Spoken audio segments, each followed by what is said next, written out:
Hello, everybody, and welcome to a new episode of the MinnMax Show, a place about games, friends, and getting better. My name is Ben Hansen, and I'm in the year 2025, and I'm joined by Leo Vader. Hello. And Jacob Geller. Welcome to the future. And Haley McLean. Does this new layout make me look fat? So we do have a funky new layout if you're an audio listener.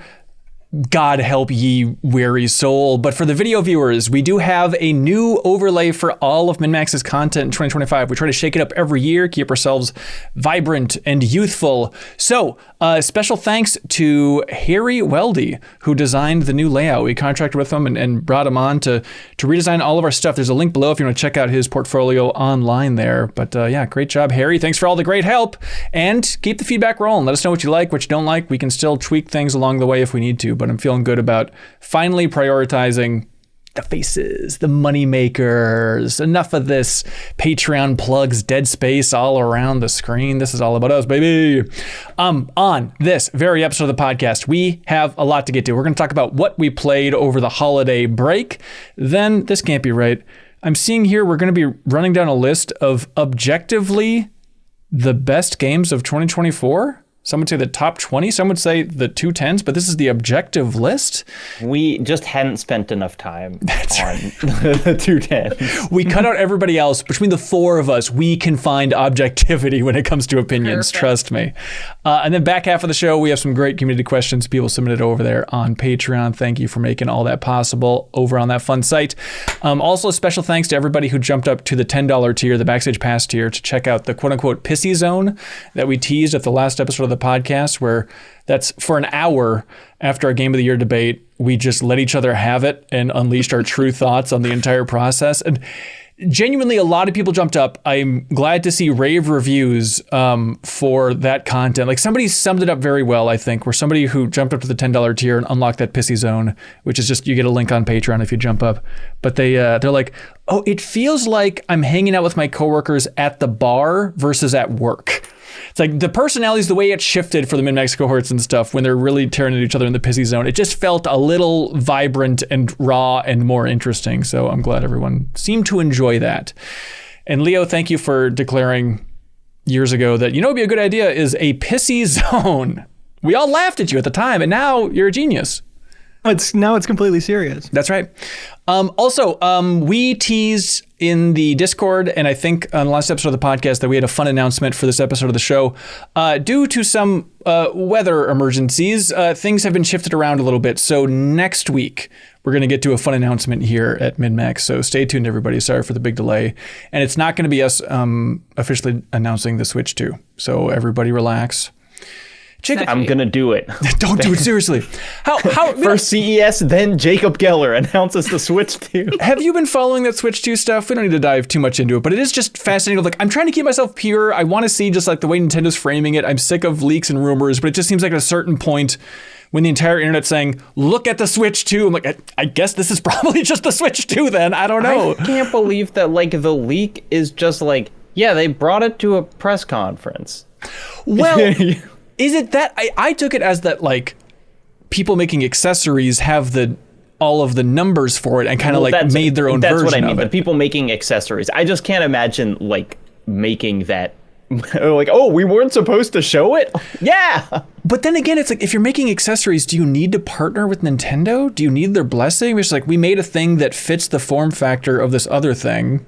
If it's not officially branded, would you need a thumbs up? Like, maybe they can get the ultimate. Depends on patents. But if you're making... Anyway, it looks like the Switch. It looks like the Switch. But we'll be talking about it in a future episode of the podcast. It might be coming up very soon, so very excited for that. Also, shout out to Janet Garcia and all the folks in LA. I've had a lot of people asking, like, is Janet okay? What's going on? She lives in LA, and those fires are raging and lethal and very scary. She wanted everybody to know that she's okay. She's in the Valley area, so generally one that's not affected by fires yet, but she's staying on top of the news, and she'll be safe, folks. She'll get out of there if she needs to. But hey, Leo Vader, it's been a... Glad we talked about the Switch 2 first. And we're all like, I don't know. Yeah, the Switch 2 looks funny, and Janet is safe. Jesus Christ. Does it feel like a lifetime since you podcasted here, Leo? It really does. My Get a lot of this is like 3 weeks old. Yeah, I know. It's kind of fun to have yesterday's news in there. But yeah, I mean, if you're listening, you probably didn't skip a beat. But for us, we haven't talked since the middle of December. I mean, I guess we recorded New Show Plus and had a meeting that was like 2 hours long on Monday. But other than that, we haven't like podcasted, which feels so much different, you know, man? Yeah. Yeah. Did you feel charged from the break? Definitely. I was really antsy to get back to work, to be honest, by the end of it. What do you... Great, let's go. Having a You job got I lots like. of work then. Let's work. And All I'm right. killing it so far. Yeah, get to work then, man. Take it. Whoa. What am I doing? Are we doing the holiday break games? Leo, read off the list. The top 10 most objective 2024 best stuffs. Come on, man. I have that? Yeah. Number 1. Here we go. Leo Leo Vader. said he was killing it. It really doesn't seem like it. 2025. No. What did you play, you goon? And did you? This is all a little invasive, but I played a lot more Shogun Showdown. Yeah. That was like my every single day I played at least 2 runs of that, up to and including this morning. Wow. And was it on your top 10 list? Yeah, it was like number 7.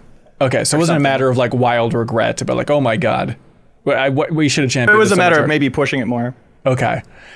What's sparking with you with more time with Shogun Showdown, that game that Jeff recommended a while ago? It's really simple. It's really small, and doesn't try and do too much. It's like perfectly sized for what it is. There's so much variety within. You're just moving people left to right, throwing enemies left to right, doing damage that's like poison or shock damage through a bunch of people. It's stuff that isn't necessarily very complicated at all, but I'm surprised to still find new variations in the different ways you can combine them, and feeling like the end is approachable. Like, I don't know why Pegland keeps being the villain that other games of the genre are up against for like rogues, but Yeah. it is, as it gets harder, it is remaining fun and becoming more fun in different ways. And I can see the finish line versus being like overly intimidated by continuous hardship.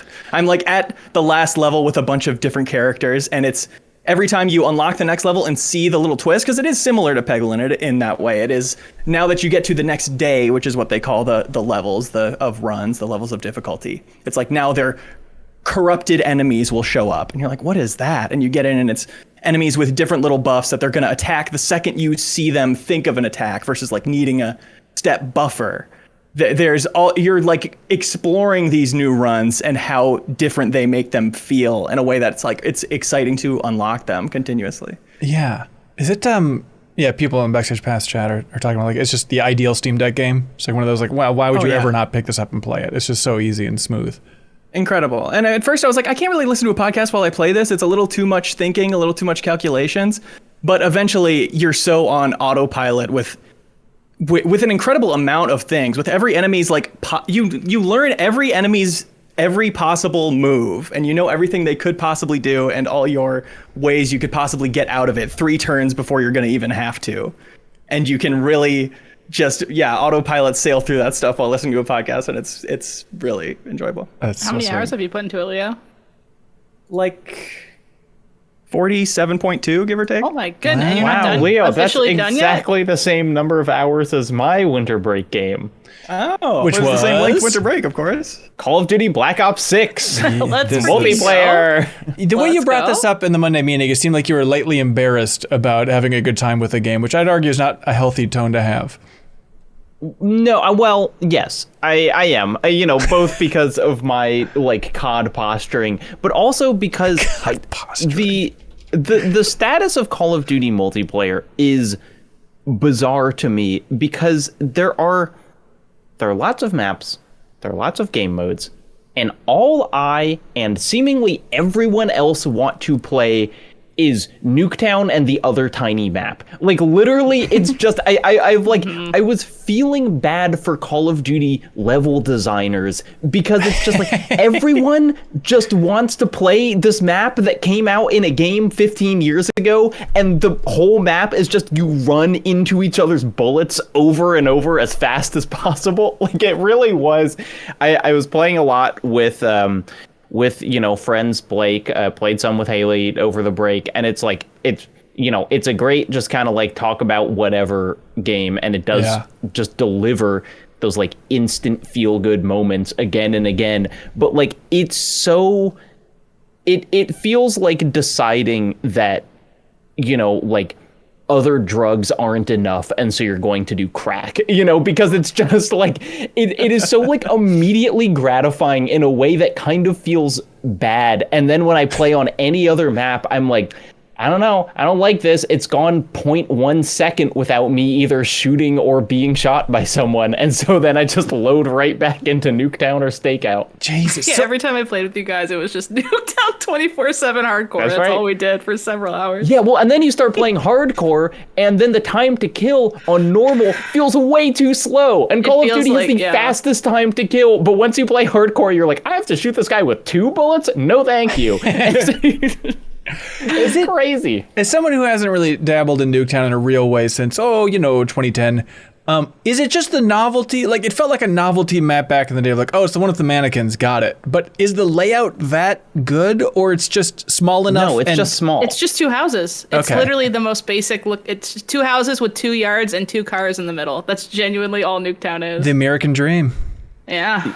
Yeah, it's like, it is, I really think it is just like what Call of Duty multiplayer is good at is you don't have to wait. You don't have to think. You just get into the action as fast as possible. Right. And the best maps at that are the smallest maps where there is literally no downtime from you like spawning to running and seeing a guy and shooting them or getting shot. Don't you ever get a little hankering for a little sniper map though, Jacob, and switch it up and pose in the back of an Eric corner and just start going crazy? No, I know where those corners are on Nuketown. I can just aim and get those collapse. That's fair. There's a couple maps that I really love for the run and guns, because it is really fun to just turn a corner with a baseball bat and whack at everyone in a room, and like 50% of the time you feel like a god, the other 50 you just die, but then 2 seconds later you're back in it, so who cares? But there's some really good maps in 6 for playing around, because I'm so bad at snipers, and so I was like, I'm gonna get good at snipers this Call of Duty, and that was just like a goal I had. And there's a lot of maps for that too, but I would love to see the stats of, I think Jacob's right, it's got to be more than 30-40% of total player base just doing Nuketown 24/7. It's got to be weird. Leo, as the Lord of New Show Plus, do you think it'd be fun to have us go back and try and play Black Ops 4's Blackout Battle Royale?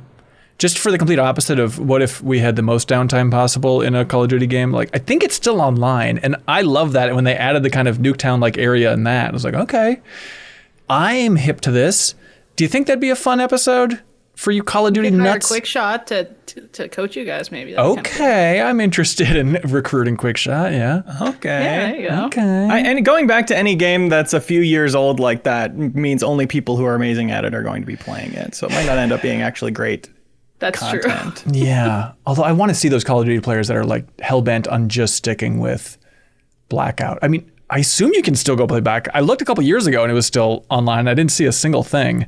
But Mr. Buttons in the backstage passes, it's still online and it's so sweaty. Yeah, what do you think seeing those players who are still there is going to be like? You'll see because red I think in 2 you're seconds. going to turn a corner, not see anyone, and get shot in the back of the head. I just want to. Can I communicate with them? You know, through a certain pattern of jumping and crouching. Maybe I can just kind of learn what their life is like. Because you'll say, "Hey, I'm a noob. I'm an easy kill. Come get me." But they're fascinating. They're like, you know, the knight at the end of Last Crusade. I just want to see, like, who are those people that are just hanging out in Blackout still after all these years? Proximity chat. So you could literally go in a closet and go, "Hello, I want to interview someone. I promise not to shoot you." Yeah. I'm on a podcast. All right, done and fun.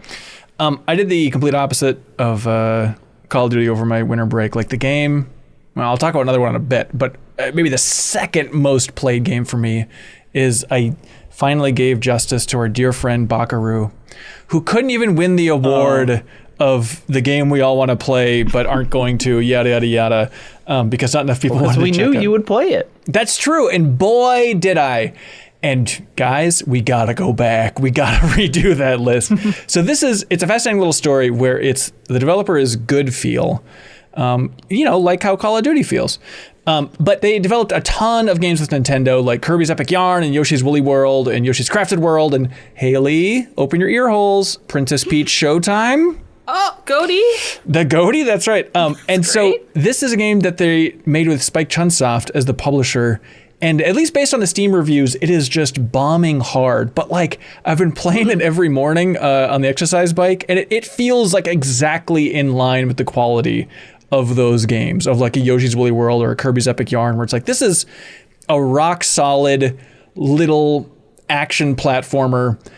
And I promise you, zero thoughts are going through my head at all times as I'm playing this. It is So like, what, odd. bad marketing, so. you think, Ben, or what? I don't know. I don't know if it's maybe just the world is not eager for like a pretty rock solid little quirky action platformer, I guess. Like, it's just, Well, like Leo and I saw the trailer for it in the community's picks for games we missed out during the year, and Right. not a good trailer. The Like trailer is bad. well, it made me not want to go try it. yeah, because the premise from that trailer was, you know Japan, right? Well, this is like Japan, but it's not the Japan you all live in. So you can tell maybe the marketing alone was a little fixated on one region, but it is charming on a couple different fronts. But one of them is just it is so delightfully Japanese, where eventually you just unlock a giant flying teapot that then travels around the world map of Japan, and all of the levels you go to are based on different cities and regions throughout Japan. So it's like, hey, we're going to the city of Nara,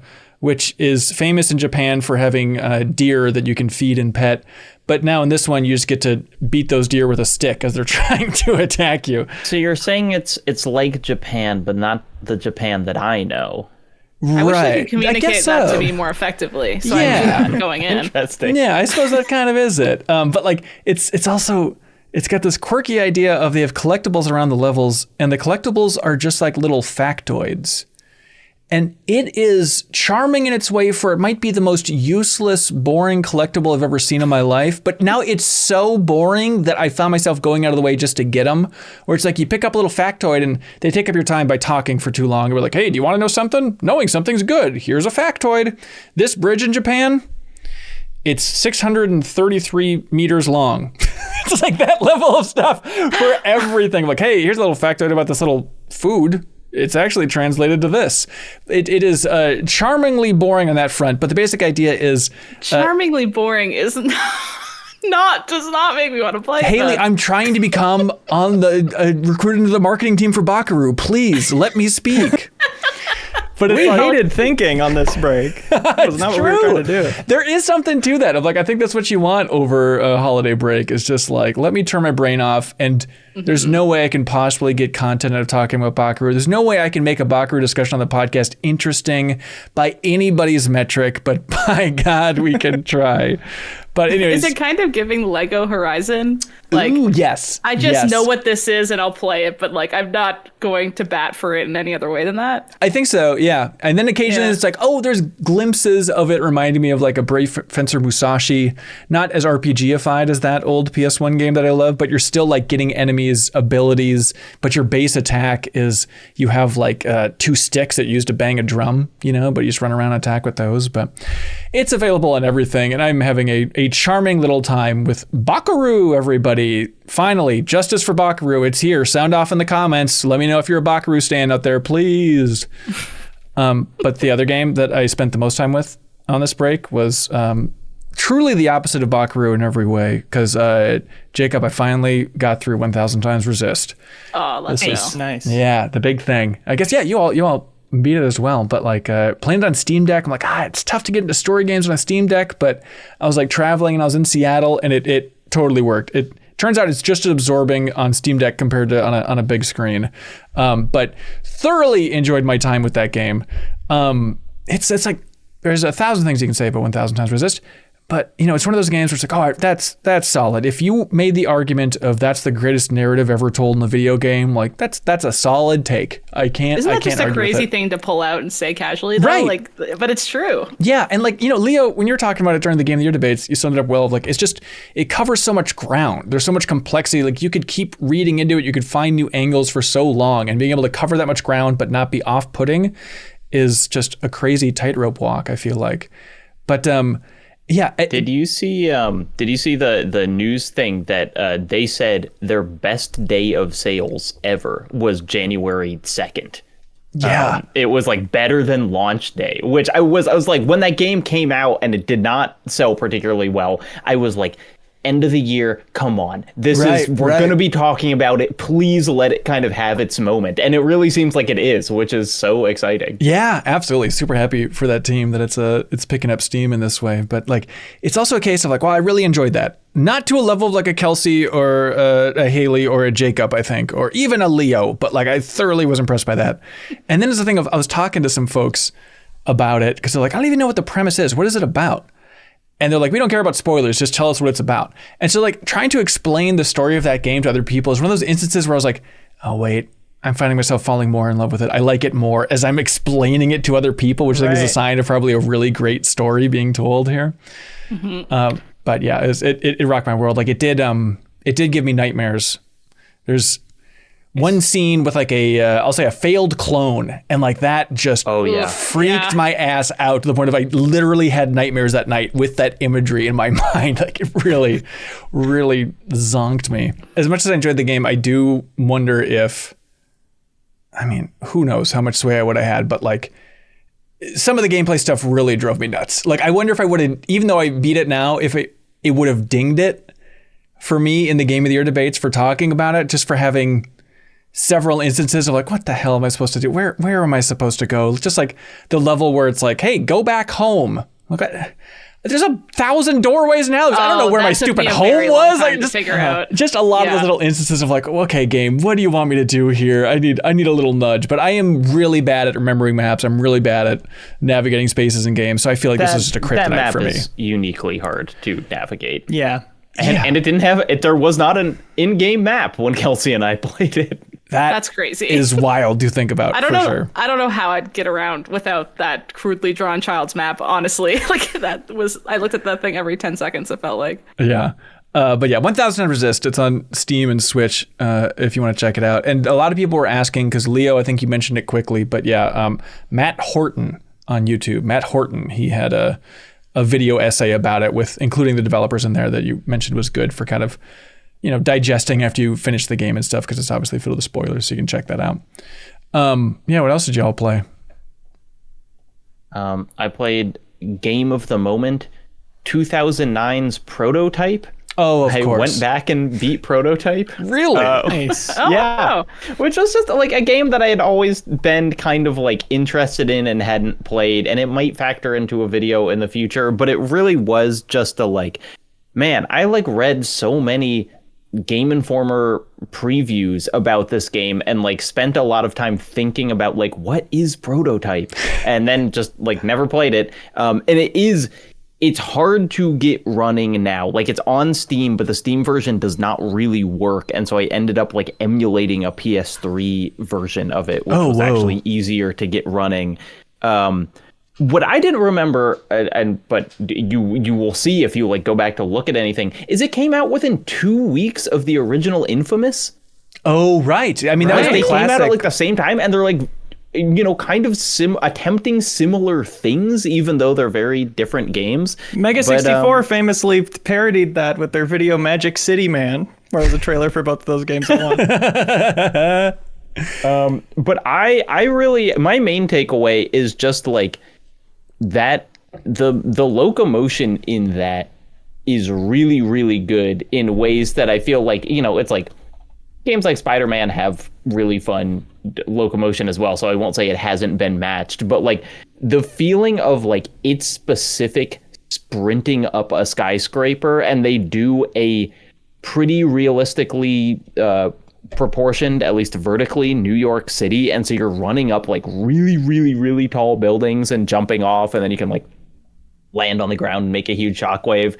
And the thing where you can like you can assume the skin of like anyone in the city, and so you can like sneak up behind a soldier and just like zoop that soldier into your body, and then you can walk around military checkpoints. Slitterhead and like style. It genuinely, it was because of Slitterhead that I started thinking about Prototype, and I was like, I should go back and beat it. Weird. I had no idea it had like the body assimilation stuff in there. In my mind, it was just running around a city. It's kind of a game about body assimilation, like plot wise, but then it is kind of a like, okay, if you want to fly a helicopter, absorb the helicopter pilot, and then you can do that, and it's cool. That. Weird. And so better than you expected? About the same as I expected. It's definitely like the story is like nothing, but it is fun, you know, and it was that just kind of like, it also takes 13 hours to beat, maybe. Like a big open world game being less than 20 hours is just an interesting experience. Right. I want more stuff like that moving forward for sure. Yeah. And it's remember it's from the creative director of that Hulk Ultimate Destruction game. So it was kind of like a weird... and you can really feel it. Yeah, absolutely. And it's the reason why Borderlands is called Borderlands. Because remember, it was a weird thing of there's a prototype cover on Game Informer. Andy McNamara told this story, right? On the big roundup, and then he was like, well, they wanted to call Borderlands Pandora, but he's like, oh, we can't have 2 P covers back to back. So then they changed the name to Borderlands. That's crazy. Weird story. I talked about on Bonus Pod a bunch that I played, so maybe I'll plug Bonus Pod to get more in depth there. The Patreon exclusive podcast for MinnMax. Kunitsu-Gami Path of Goddess I beat. So good. God, I loved that game. I was backtracking like crazy. That is the best game to make a little progress, go back to all your little towns and check in on them and do your own little things. God, get that was so they fun. Fixed fun. the fence. You got a little dessert that you can put on the little plate. The dessert, like I was weirdly so invested. I'm like, oh my God, she's got a new thing to eat. And I put it on the plate. She like very slowly picks it up to eat. I'm like, yes, that game was so fun. And it got really interestingly like Dark Souls-y by the end of it. You know, it got quite hard by the end. And some of those fights are like, I was talking with Sarah about this, but I'm not a parry person. I'm with you. Jump and dodge like a freak all over the place person. And that game really wanted you to parry by the end. I was still just refusing to. What a great game. I remember when we saw the trailer for that in like some weird show at the start of last year. And, you know, not something based on the trailer that I would necessarily be like, oh, yeah, I want to play that. But something about it was probably the art style. Like the design is fantastic in that game. And what a weird little thing to pour millions into. I'm just really glad Capcom did that. Haley, who were your guys? Who were like the guys that you were like, gotta get one of these out there? Steve My Martin. sumo wrestlers were on point. I had them at the front of everything, and they had that. Like, I leveled them up quite early, like got essentially really shot my archers and fire cutters or whatever they're called in the foot, took all their points out, dumped them into to sumos and like the gun guys and stuff. But they had that ability that just essentially gets the enemy's resistant meter down to 0 so fast. So I just had to walk up and stab a bunch of them in the head. And it was pretty smooth by the end of it. And then I won't spoil it, but you get like a really strong class at the very end. So I would just use I used to use that in the final fights, and it was essentially like made it a lot easier. But the monster designs are so cool. Yeah, the music was so weird. Jacob, you had one of the songs in the best music. Was Kyle did, but yeah. Oh, Kyle did. Yeah, it's just like trombones and violins like smashing together kind of music, but it works. It sounds so dumb outside the context of the game, but in the game it makes so much sense and adds so much to playing that. Oh, I loved it. It was great. I feel bad that I didn't. That's always the problem with holiday break gaming is you're like, oh, too late. I wish I could have been part of the conversation for talking about that, but still fun to play it. Yeah, for sure. Yeah. Leo, what the hell is a Potionomics?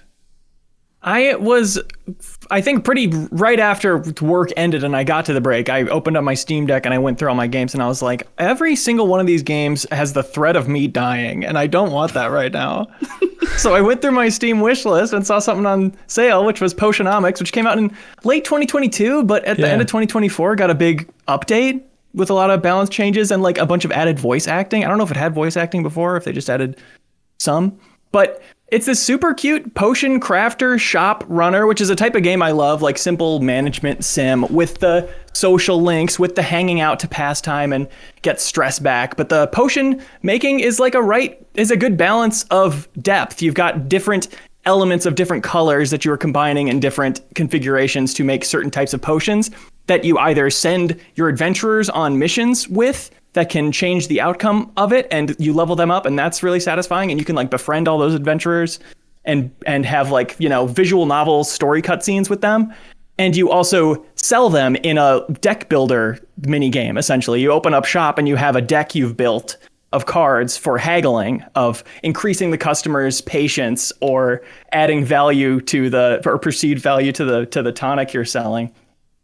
and you get new cards for that deck through the social links. People will kind of give you advice of like, remember to it's like, you can use this in your haggling too. Pump up what you're doing. Don't be afraid to be confident. And then it'll pop up a new card that's got like their face on it, and it's got the little +10 to whatever. And you slide that into your deck. And that I think is all integrated super well. But the back and forth of making the potions, hanging out with the friends, and selling the potions is all, each element is really, really fun. And it's just a great little management sim that feels like a visual novel, really. Oh, the little sweet. Animations for interactions are so charming. Looking at the trailer Ben has on the visual right now, I like, even just without audio, looking at that makes me want to play it. Yeah, it's like higher production value than you might expect for the premise. I was really impressed by it. Yeah, Potionomics is the name of that one. I journeyed into Uncharted territory. Oh, you played Uncharted. Yeah, I played through all the Uncharted. I don't really have a lot to say about it. It was fine. And, it's like, this is the time for checking out stuff that I wouldn't check out normally during the year. And even when this game came out a couple years ago, I'm like, I'm not even going to bother booting it up. It's extremely not my genre. But triangle strategy, I don't really like turn-based strategy games. But last year, they announced Triangle Strategy VR. Right. Yeah, and so I booted that up, and it freaking rules. Like, it's so weird to have VR transform a genre that you don't really like that much and just be like, okay, this is exactly the way I want to play this genre from here on out. Because even when it starts out, there's a fair bit of talking at the start of this kind of HD 2D Square Enix RPG. And do you know how it's really annoying when RPGs start with a lot of talking? You're like, got it. Imagine that, but if it's just like on a 2D plane in front of you, because it's all like just unfurled on a scroll. It's like, okay, got it. Sorry, I'm skipping the dialogue. Here we go.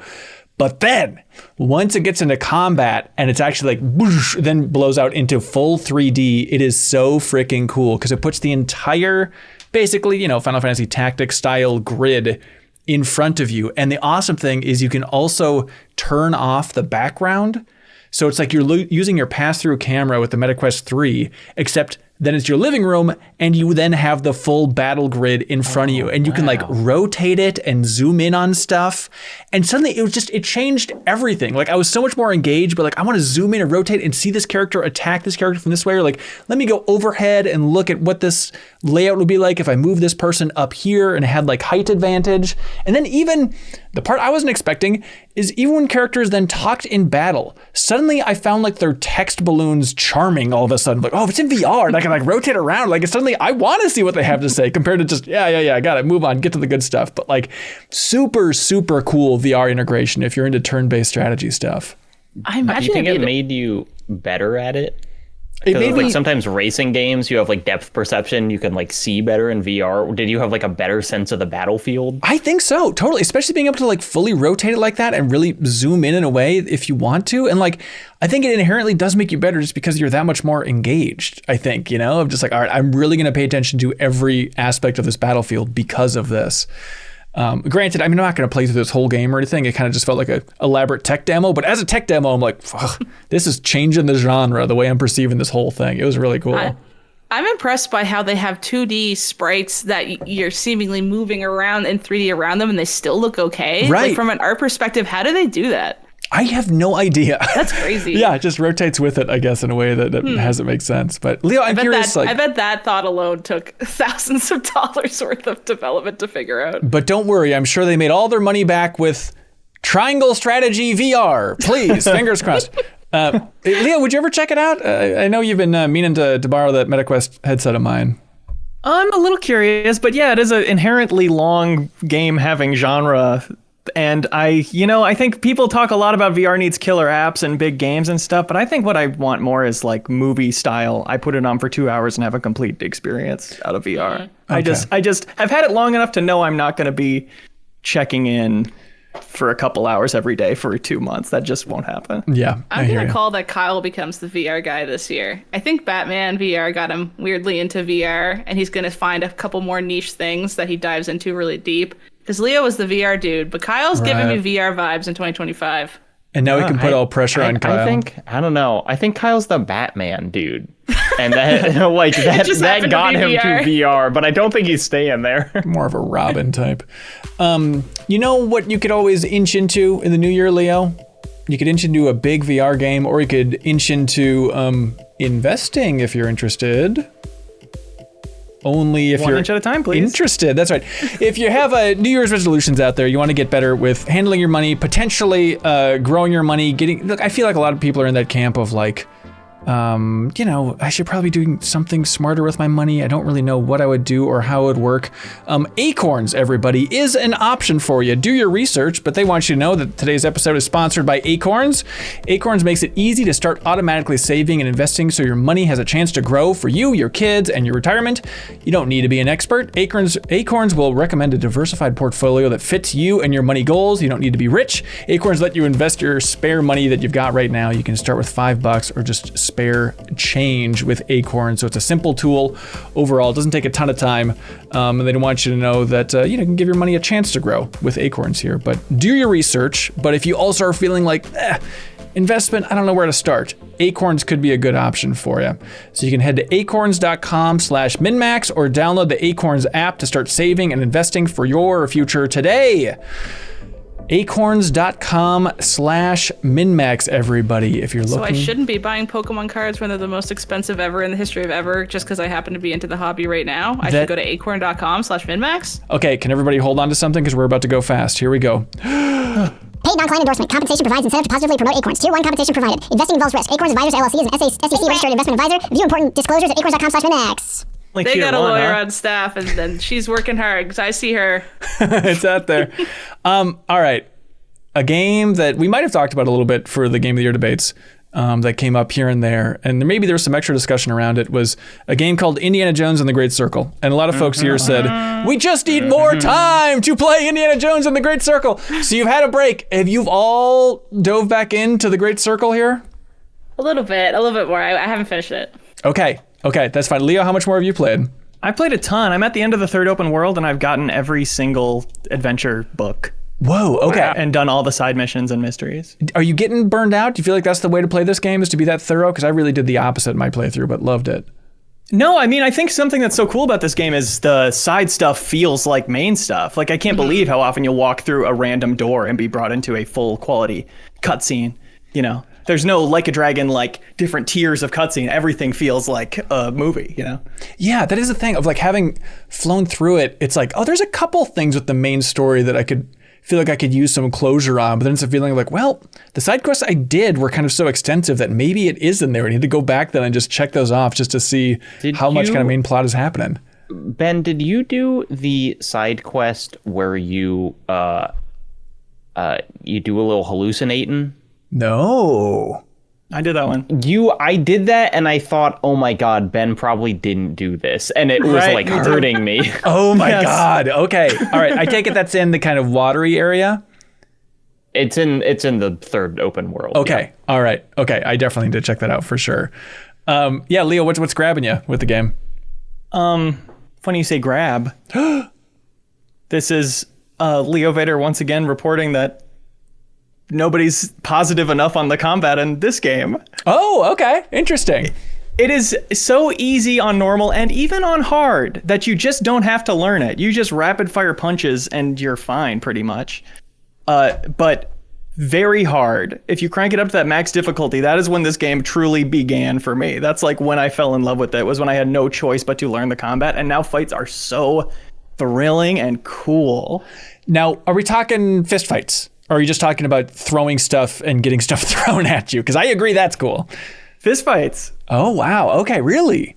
When you have to learn the parry, when every fight could be the end of you, a regular grunt can kill you in 2 punches on very hard. Wow. And you have to really know their timing, or, you know, having that kind of difficulty makes it so if you get a stealth takedown off, it feels better because you're like, oh, that was smart and worth doing, and I avoided having my life in danger.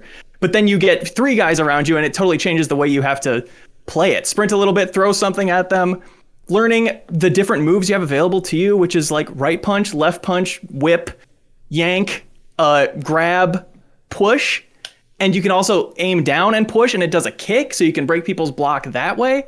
But mixing all those things up and mixing grabs in, throwing people off of ledges tactically, doing vertical takedowns, which there aren't quite, but if you land on somebody, they fall down, and just like playing with physics like that, everything just works the way it should. And you kind of get mostly the gimmick of it on the lower difficulties of like the big cracking punches with the iconic Indiana Jones sounds. It's like cool that they approximated the design of the movies in this way, the spirit of the movies. But having that in tandem with actually a thrilling combat system where stunning people with 2 punches and getting a charge punch and hitting it right before they're able to block again and that knocking them out, that with those big amazing sounds, like that just feels so amazing. And it just it keeps paying off. Into Hitman as much as possible, essentially. Hitman.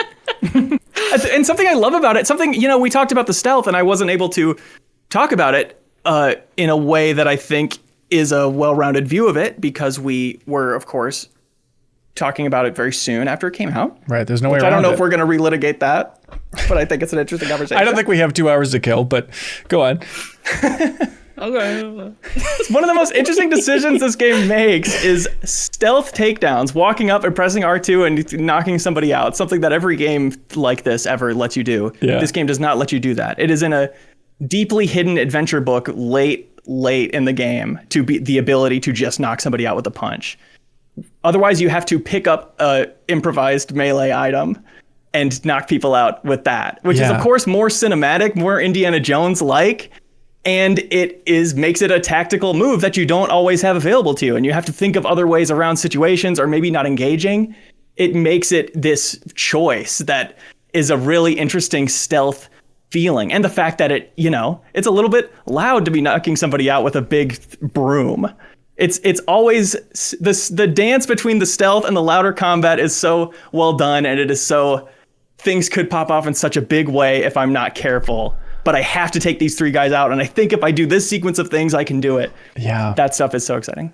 It's so... I largely agree with you. Can I say my biggest complaint about the game that I maybe would have put in like dumbest thing if I had thought of it earlier? Please. Is the guns in this game are bad. And I don't mean like they're hard to use or whatever. I mean, you can shoot a dude in the head with a high-powered rifle and he doesn't die, which, if you're going to make guns limited and hard to use without attracting the attention of everyone, also having them suck feels so bizarre, especially when the most famous scene in Indiana Jones is when he shoots a guy with 1 bullet and the guy collapses. It was like almost my only complaint through the whole game, but like especially as I got to the end and I was like, okay, I've got the rifle. I think my best choice is actually to use a gun in this scenario, and then shooting a guy and him like turning around and killing me, it just felt very strange. That's funny because I was about to like kiss the developer's ass in a big way for dialing that the right way, just like Destiny, to have it so that like there are guns in the game, but you aren't that compelled to use it. I feel like any other game, if there's a gun option, like I will use the gun at all times, but like they need to kind of sandbag the guns just enough in a way that's not going to annoy players, but make it be like, I'm not here for the gunplay. Let's focus on other stuff. So maybe that was just a matter of like, if we make them slightly less effective, people will try to be more creative. I don't know how I would have solved it, because obviously like a realistic machine gun would just kind of trivialize the entire thing. But like maybe with the rifle, you only get 2 shots and the machine gun has like terrible accuracy or something. But it just like, it was because it's like, I used guns very rarely. And so it felt like when I do, it was like, okay, here we go. Right, and then it like did not satisfy my here we go cravings. Yeah. Right. For people that are being really thorough with this game, were you ever gated by money? Was money ever an issue for you? Because there was like in that third area the first time, I think. Yeah, because you have to buy the camera in the first area, and then the third area, there's something else you need to buy. And that was a moment of like, oh crap, I have 0 money. And they kind of nudge you in the right direction for that. But was that a checkpoint for you? Money's different per area, right? Right. And that's intentionally high priced because it's like kind of forcing you to do a little more side stuff. Okay, I didn't know if that was a breeze. If you're doing everything, is to have all that cash already before that part. But no, I definitely did not have enough money at certain points, but partially because I didn't realize you could hit open those lock boxes with melee items. Yeah. Also because you're not using Acorn. That's probably a good point. Yeah. I noticed. Well, on the Into the Aether podcast, which is very good, by the way, my new gaming podcast that I really fell in love with in 2024. But they talked about like how apparently you can use the lighter also to like get adventure points by burning the flyers around the Vatican. I had no idea. But if you burn all of like the fascist posters. Oh, really? Okay, just any fascist propaganda, if you burn it, you get adventure points. Like, I didn't even think about trying that, but of course. Yeah, that's awesome. The later is a great like Metroidvania upgrade of this tiny little thing you get at a gas station, you know, but it changes so many interactions. Right, which I think you'd even joke about, like the person who sells it to you is like a scam artist, you know, like there's no way that thing's actually going to work. It's like, okay, it turns out it's the most effective thing in the entire game somehow, yeah.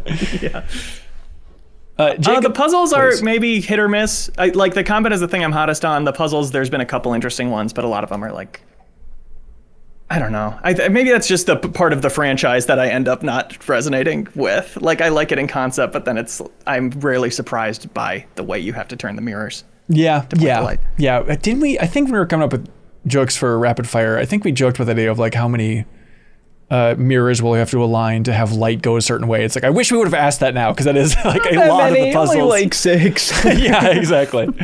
Also, wasn't it like, didn't we ask, or you asked specifically about like, you know, how many boss fights are going to be a big guy charging you and then he runs into the wall?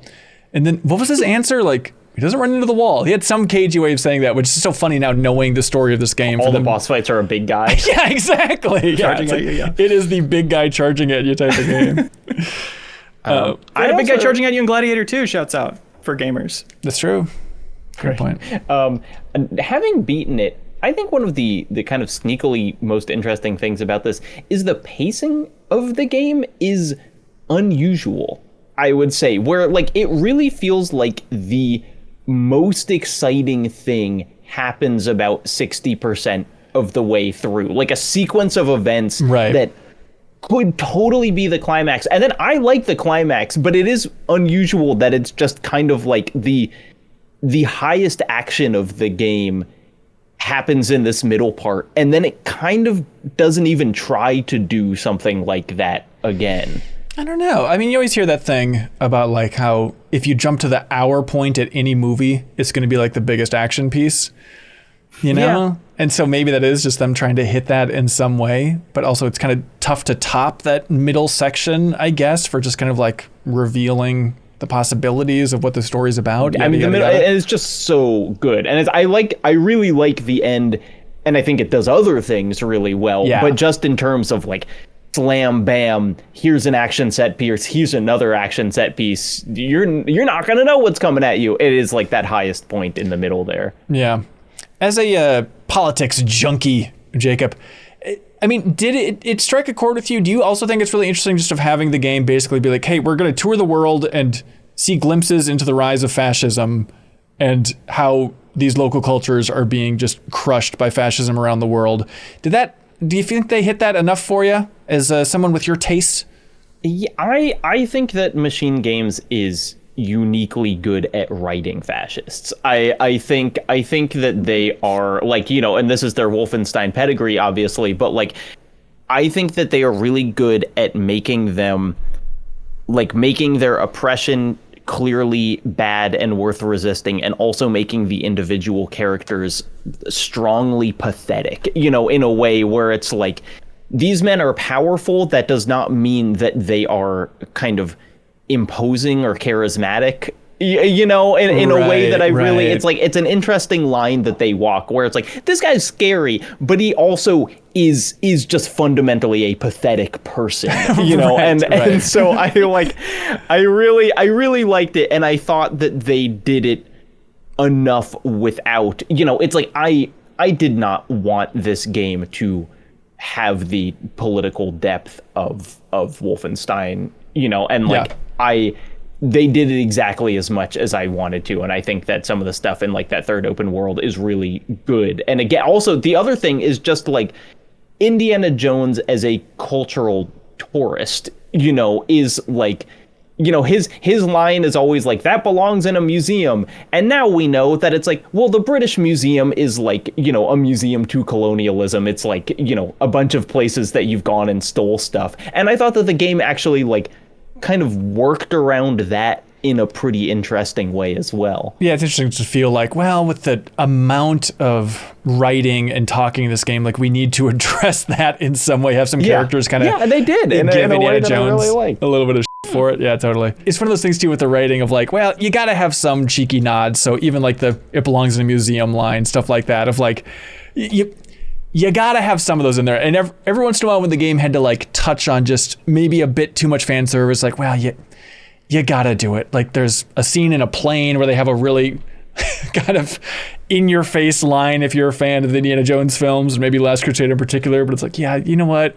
If you're making this scene, you have to have that line. I'm sorry, it's an Indiana Jones game. What are you going to do? I think the tone of Indiana Jones lets that not be cringy, honestly, too. Because it's like, so. It's almost like satirically cringy in the film. So when they do it again in the game, I'm like, it's like just like the tone of the movie. I don't know. I thought they parsed that pretty well. It wasn't too like, okay, I get it, Indiana Jones. I guess it is kind of funny, too, to have the idea of Indiana Jones as a character who's throughout his entire life being like, snake! For the last time, I hate snakes! Like every 40 minutes we spent with this man, he's been screaming that throughout the entire history of the character.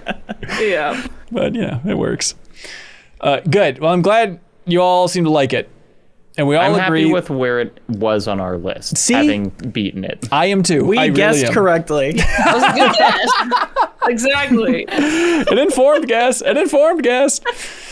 All right, there we go, everybody. Hey, you know who we appreciate? Who? The community. And do you know why we appreciate the community? Love. No, we don't love them. We're not even their friends. We're friendly with them. We appreciate I love everything them. Okay, Haley, back it up just a little for the sake of fair social norms. But in the Discord, Neil the mod rallied folks, and we sent out a big post on Patreon as well to try and get everybody's take for truly the best games of 2024. We can argue all day, but where does Indiana Jones actually belong?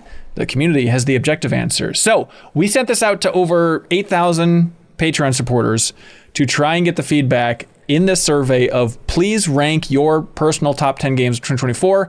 And then through a bunch of math magic from Neil, the mod, we now have the actual list. It's weighted, so your number one is worth more than your number two, yada, yada, yada. So boiling down the entire MinnMax community, are you ready for the MinnMax community's 210s, otherwise known as the correction, otherwise known as the objective top 20 games of 2024? Are we going bottom to top? I think we got to go bottom to top. We simply should go bottom to top. Here we go.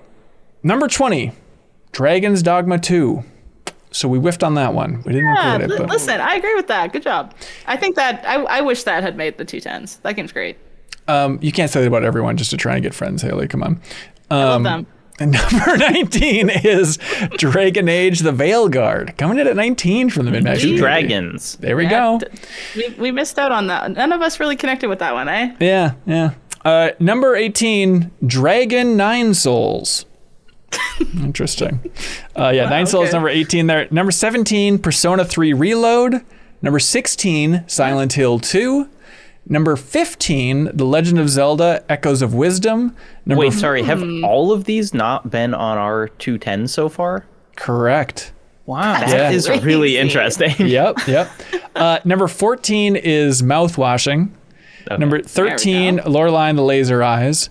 Number 12 is Prince of Persia: The Lost Crown. Number 11 was Indiana Jones and the Great Circle. So we were only 2 off. That's not bad. You can't hold us accountable for that.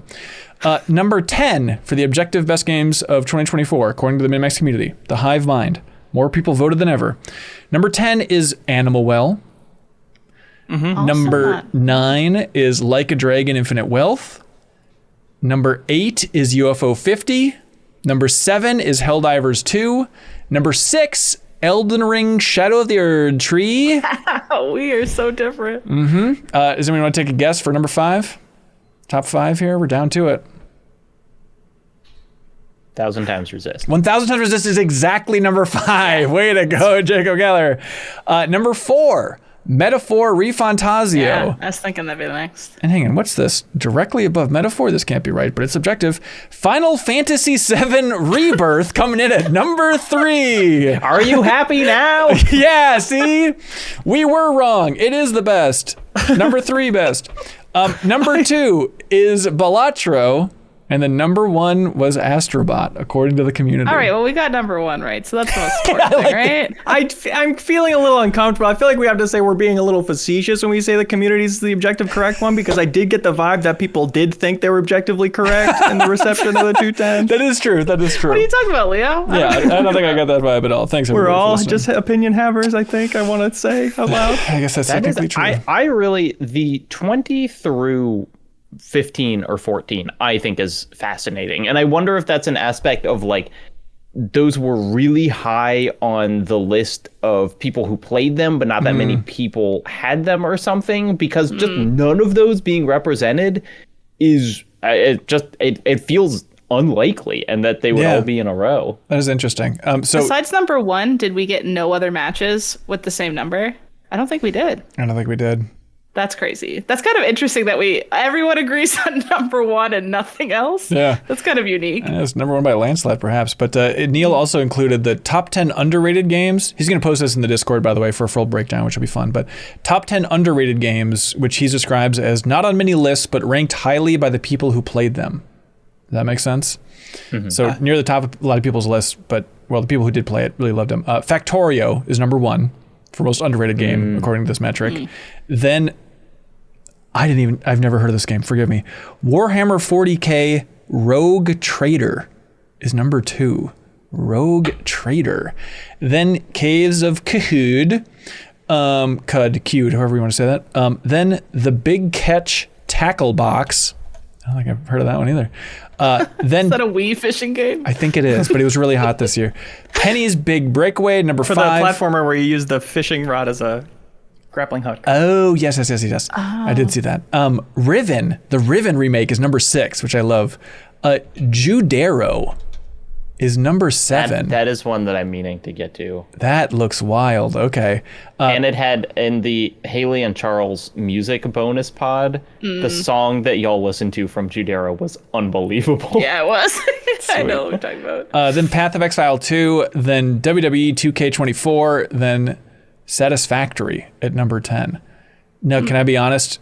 This is why I'm a fake-ass gamer boy. When I read Factorio as number 1, in my mind, I had that down as Satisfactory, even as I was reading a different name of a game. But this will all be in the description for folks if you want to get the big list. But thanks, everybody who contributed to the MinnMax community's objective list of the best games of 2024. You guys are Did right. we have, I think I saw it, but I can't remember where, someone did the kind of math of our top 10s being factored into like what it would be if we had just done ranked choice the same way. Yeah, do you want to hear it? That's DJ Tommy Pizza. So he took all of our personal top 10 lists, which are, there's a link in the description for everybody. We have a big public Patreon post with all of our top 10s and a bunch of friends of the show's top 10s. It's a real treat, and it's public. You don't need to be a Patreon supporter to check it out. So check out the description for that link. And while you're there, if you want to help support the show, that'd be great. So DJ Tommy Pizza, based on those lists, he says, regarding the 210s list and the Patreon post, I was curious what an objective MinnMax top 10 list would look like from the cohorts. So for each of the 9 cohorts on the panel for the discussion, I gave each cohort's number 1, 10 points, number 2, 9 points, and so on. So here is the actual list scientifically, which we don't stand by. We love the argument list, to be clear. And if this was the way it would go, I think it'd be a boring podcast, but we don't need to have that debate. But here we go. We wouldn't even have the podcast. We would just crunch the numbers and shake hands and go have Christmas. Right. And even if some of us want that. Sounds terrible. Yeah, come on. There's no fun in that. So number 1 was Astro Bot. Number 2 was Metaphor.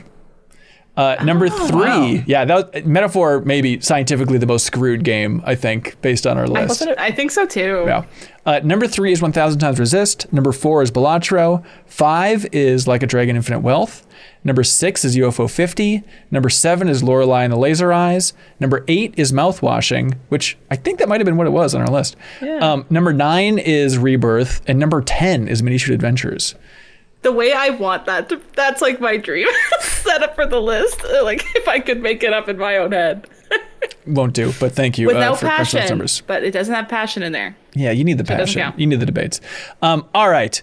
Hey, Jacob. Even in the year 2025, do you know how this whole thing operates? Got the pissy zone, Ben.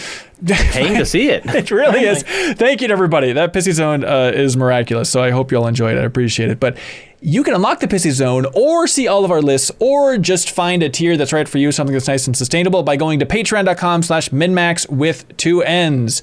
Patreon.com/MinnMax with 2 N's, everybody. Find a tier that's right for you, something sustainable. It's all we ask. It is hundreds of times more helpful than watching this on YouTube for us financially, so you can keep us rolling over there. And a special thank you to our dear friends over at I Am 8-Bit. They want you to know that you can go to I Am 8-Bit's wonderful online store and you can see a ton of great things. And in particular, you can check out the vinyl soundtrack to Persona 5 Royal. I Am 8-Bit, it's so cool. I have that. Oh, hell yeah. And let me guess, it sounds really good. Yeah, sure, please. Here we go, Persona 5 Royal's vinyl soundtrack, one of the greatest gaming soundtracks of all time. I think we all agree, and you can get it in I Am 8-Bit's wonderful online store. Incredible, well done art. Look at that, Haley actually has it. That's sweet. You got it. So please check that out in their online store, along with a ton of other wonderful, dorky things, vinyls, physical editions. I Am 8-Bit's a very cool company. Who else gets to partner with somebody like Atlas to release the vinyl soundtrack for Persona 5? That's the sign of a successful, great company.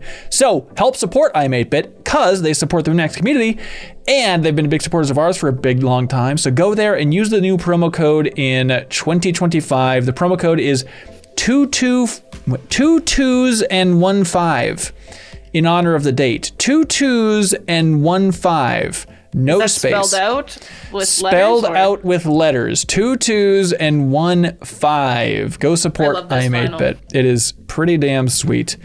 And help support them again because they support the MinnMax community by shipping out a prize each and every week to whoever's the best question submitted over there on Patreon. Number one question, our favorite question, they win the question of the week prize. And this week, again, because I Am 8-Bit is a freaking cool company, the member of the community wins the vinyl soundtrack to Outer Wilds, Echoes of the Eye. Another MinnMax favorite as well. So you can check that out, but you won't have to if you win question of the week. So thanks to everybody who supports us at any tier on Patreon and submits a question. We appreciate it. And we're going to choose number one favorite right here, right now. All right. Internet Levi writes in, says, hey, everybody, with the Game of the Year talks all over, some time to think about your own personal lists. Do you think that your number one game from 2024 cracks your personal top 20 of all time? I liked this question. Very tricky question. My 2023 game of the year and my second game of the year cracked my top 10. But I don't think my top 10 this year, being Metaphor, cracks my top 10 of all time. Yeah, and last year was Baldur's Gate and Zelda? And Alan Wake 2. Alan Wake 2. Okay. Can I say something that makes no sense and will make people mad? I don't know. You gotta. Hasn't stopped you before, Jacob. I don't think my number one, Astro Bot, cracks my top 20. But my number two, which is 1,000 Times Resist, might. What does that say? What does that say? That you're wrong? No, I think it means that it's like. Sorry. I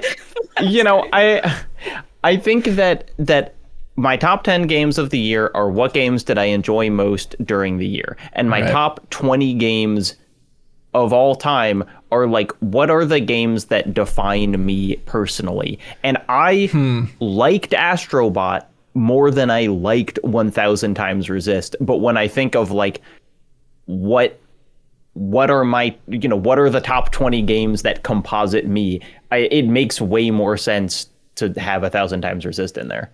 So you're a therapist could analyze the hell out of that. Like, you had fun playing Astro Bot, therefore it doesn't represent you, so it doesn't go in your top 10. What does that mean? That's weird. Yeah. Other lobes of our brain deserve love too. Besides the caveman one. That is so weird to think of. Yeah, your top 20 list is like, it needs to be kind of a billboard, a calling card, you need to represent everything on there, because it does get funky. Like, Leo, I know years ago at Game Informer we did our top 10 personal games of all time, and it might be time to do that again. I think it's kind of a fun podcast topic because it is tricky. And like, for me with Rebirth, I was really losing sleep about this question because I'm like, my instinct is no, but then I'm trying to think of why, and it's like, well, in that case, my top 10 of all time, or top 20 of all time, it would include the original Final Fantasy VII and Remake and Rebirth. Like, I feel like I'm falling into that rut of just like, well, it's a list, so one thing's represented, so I'm good there. But like, they are so different that if you're being a true scientist, which we all are, of course. You can't put science in it. With your top 10 personal, like in my brain, my favorite game of all time is Red Dead, and that includes Red Dead 2 in my brain. That doesn't make sense, but screw you. That's how my brain thinks about my favorite game. You know what I mean? No, it's just like one thing. You're right. It is kind of tricky of like, oh, the Mass Effect series, like Mass Effect 1, 2, and 3. It's like, yeah, those are some of my favorite games ever, but also I would never put 3 of those on my top 20 favorites of all time, because I think, maybe if I'm being, I don't know. It's a tricky thing to measure. It's like you feel like you're wasting slots, but if you're being true to your heart, maybe you should waste those slots. Gotta be true to your heart, man. True to your heart. Yeah, and just like thinking back, I'm like my number one game of 2021 was Before Your Eyes. And like, I don't think I would put that in there, but I do think I would put Returnal, which was my number 2. And that's just like, that's reflecting. That's, it's like, when I think about like, what was my favorite album of this year, it is not necessarily going to be the one that I like most now. And I think it's like kind of valuable to have both those pieces of information. Yeah, hindsight is an interesting one. And I think we can think about that with one of the topics we talked about here today. But I also find that my hubris earlier this year with Prey, I was really eager to go, this is one of my top 10 games of all time. And maybe, I don't know, maybe it could be. But I do have so much love for that game. But I want to shout out the commenter who at the time said, wait till Leo gets to the back quarter when it gets really repetitive. And I truly got to that part and stopped playing. I never finished it. Whoa! Wow, interesting. So I still ought to go back to it for how much I like it, but that has humbled me a little bit. But also, like, the finals, my number one, I do have hindsight on already, kind of. Like, I've played it for a full year. My instant answer is definitely yes for that being on my top 20 ever. Yeah. If not top 10. CJ writes in, what was the best game you played in 2024 that came out before 2024?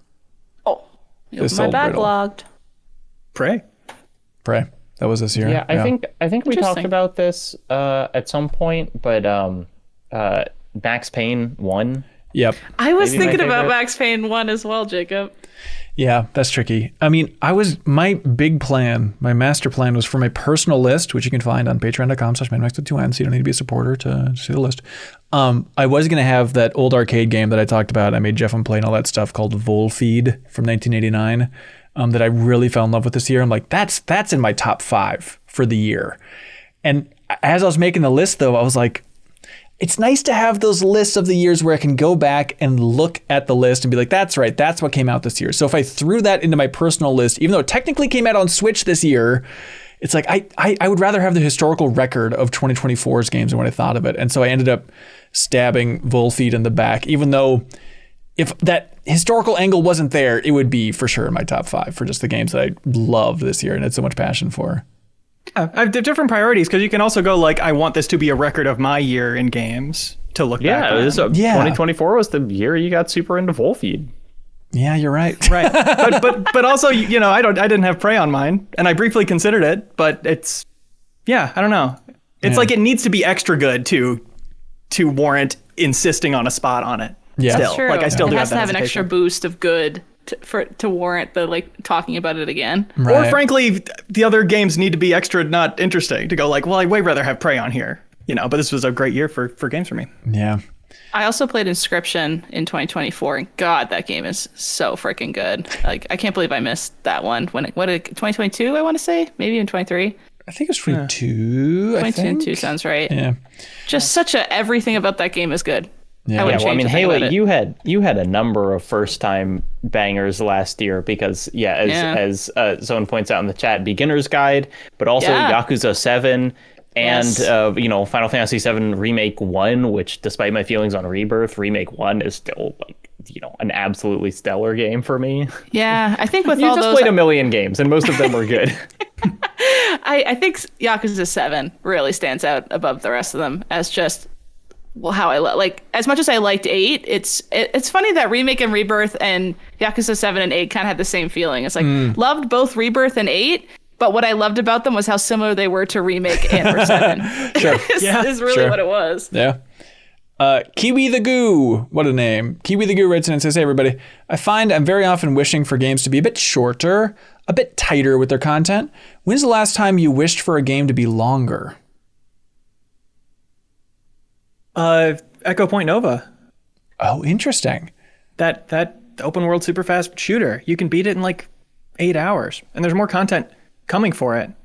But I will say it's worth playing the New Game Plus because it does really change stuff. It gives you like with every fight, it's like headshots only, or like enemies all have rocket launchers, or like they fundamentally change up the arenas. But I agree that should have been longer still. That's good to know. Yeah, it is very rare that I think that for sure. But that game, is very welcome to continue. I'll allow it. I don't know if this one counts, but Concord. Come on. I mean, as much as a multiplayer game can end, that's I want to keep playing Concord, and I can't. That's true. But kind of level-based games, I'm always like, I could just take. It's like if Neon White just had twice as many levels, I would like it just as much. Really? It's just because it's just like I just want to keep playing. Yeah. I wish it had like community-made levels or something. Thank goodness you're here. Also, I wish I could have played more. That's a good one. Yeah, it's a good choice for sure. Mikkel Jewel Thompson, I'm sorry for butchering your name. They say the 210s was great, but what about the 2 ends? What were your 2 favorite endings to games last year? Very good question. Very good question. Thank goodness you're here. Had a great ending. Okay. Great ending musical sequence. Yeah. I mean, 1,000 Times Resist, boring answer, but it had the best narrative. It had the best ending. But not the true ending of Nine Souls, which like it is like you can finish it, but then if you do everything, you get what really seems like it's sometimes you do everything and you get a winky like extra bit. In Nine Souls, you do everything and it's like, oh, this was the thing that the whole game was building up to. Right. Like when I did it, I was like, I would have missed out if I didn't. And it is really, for a game that I wasn't into the story that much for most of it, the end really surprised me. Nice. Yeah, Backstage Pass is reminding us Indica. That's a great contender from last year for sure. Astro Bot too. I mean, Astro Bot's oh my ending God, is such of a course. quintessential game ending that's just so good. Yeah. I was going to say Indiana Jones, just because I feel like throughout the entire game, I'm like, just can they stick the landing? Is it going to be cool? And like, I still think about how cool that ending is. Like, yes, they know exactly what type of stuff we want to see. And there's a line, Jacob, that I'll talk to you about off air that still makes me laugh that Indiana Jones just yells. I'm like, yes, this is what I want Indiana Jones to be yelling at the end of an Indiana Jones story. It's perfect. Red Hulk. They know what we want. And then the other one was another game that I beat over the break, and I feel bad for not finishing it earlier, but World of Goo 2. Like, no full spoilers, but I feel sorry for people who played World of Goo 2 and did not get to the ending final 2 worlds, because like once you get there, it's like, okay, this is kind of why this game exists. This makes it so much more interesting. It's awesome. Maybe move that up then. I always cut it's always so hard. It when, wouldn't the work. best part is at the very end, and you have to go through stuff that's just okay to get there. Yeah, it kind of sucks. Yeah, the rest of the game's fun too. It's more of just kind of a nostalgic trip until you get to that point, I think, in a lot of ways. But yeah. James Ford writes in and says, "G'day, cohorts. The Switch is a great console for indie games. And even with its successor presumably releasing this year, I had previously thought that the Switch would be long supported by indie developers for its install base and still being a great spot for the indie game. However, the Steam Deck and its ilk seem to have taken over as being the go-to place to play indie games in recent years.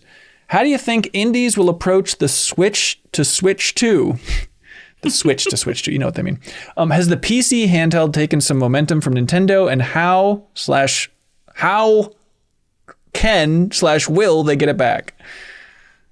I think it's just because it's so easy for devs to get on Steam, without, that's the first step. And then, 40 to 50% of our players want to play this on Steam Deck. I guess we'll put the effort into adding that too. And that's so much easier than also doing Steam and Nintendo too. I mean, it's definitely easier to get on Steam, but I really wonder the scale that we're talking about, where it's like we're in games media.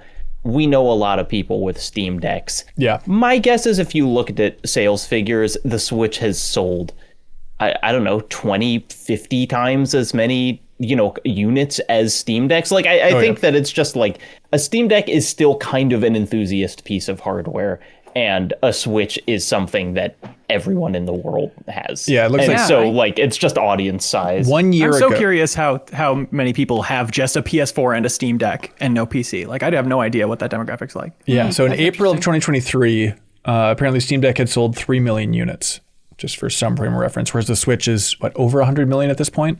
Yeah, so it's just the size of your audience. And, like, Steam is not a hard service to use, but I still think it is more kind of inaccessible feeling than like the Switch store. Like, just using Steam kind of feels like, oh, I guess I'm really into gaming now. I mean, even on the Steam Deck, you feel that way?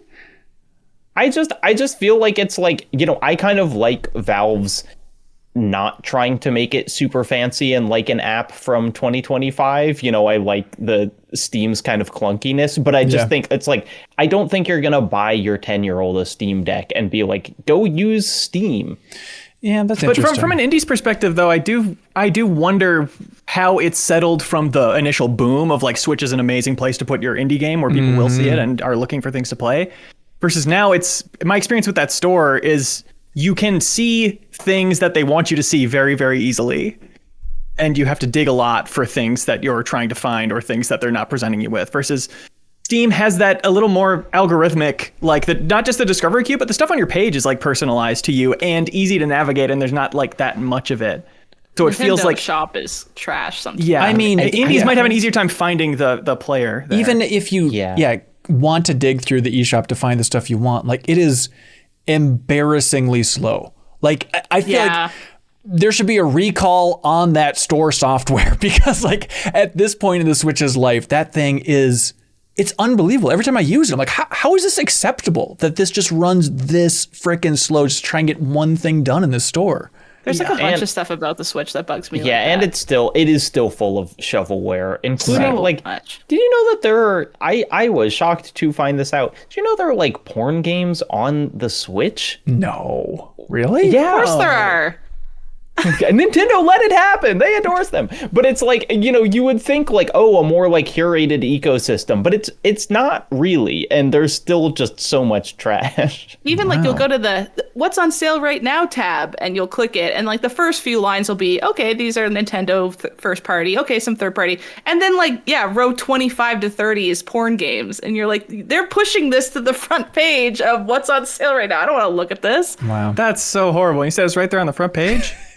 That's how you do jokes, everybody. Line 20 or so. Yeah. Okay, I'll make sure not to do that. No. I definitely, like, I don't know. I feel like I had a Switch by default because it's the best handheld at the time and great for indies and stuff. And I wanted to play the Nintendo exclusives. And now I think that's all those reasons are gone. I don't know what exclusive would come out that would make me want to buy one versus what the Steam Deck is like, just has me covered for my needs in that area. Yeah, I'm totally with you. The idea of like playing indie game on Switch compared to Steam Deck, it's like, my gut says don't do it. It'll be such a worse experience no matter what, which is pretty telling for a piece of hardware. From the dev side, they're always going to release on Steam. That's always going to happen. Like if a game's on Switch, it's going to be on Steam too. It's very rarely where it's Nintendo and not Steam.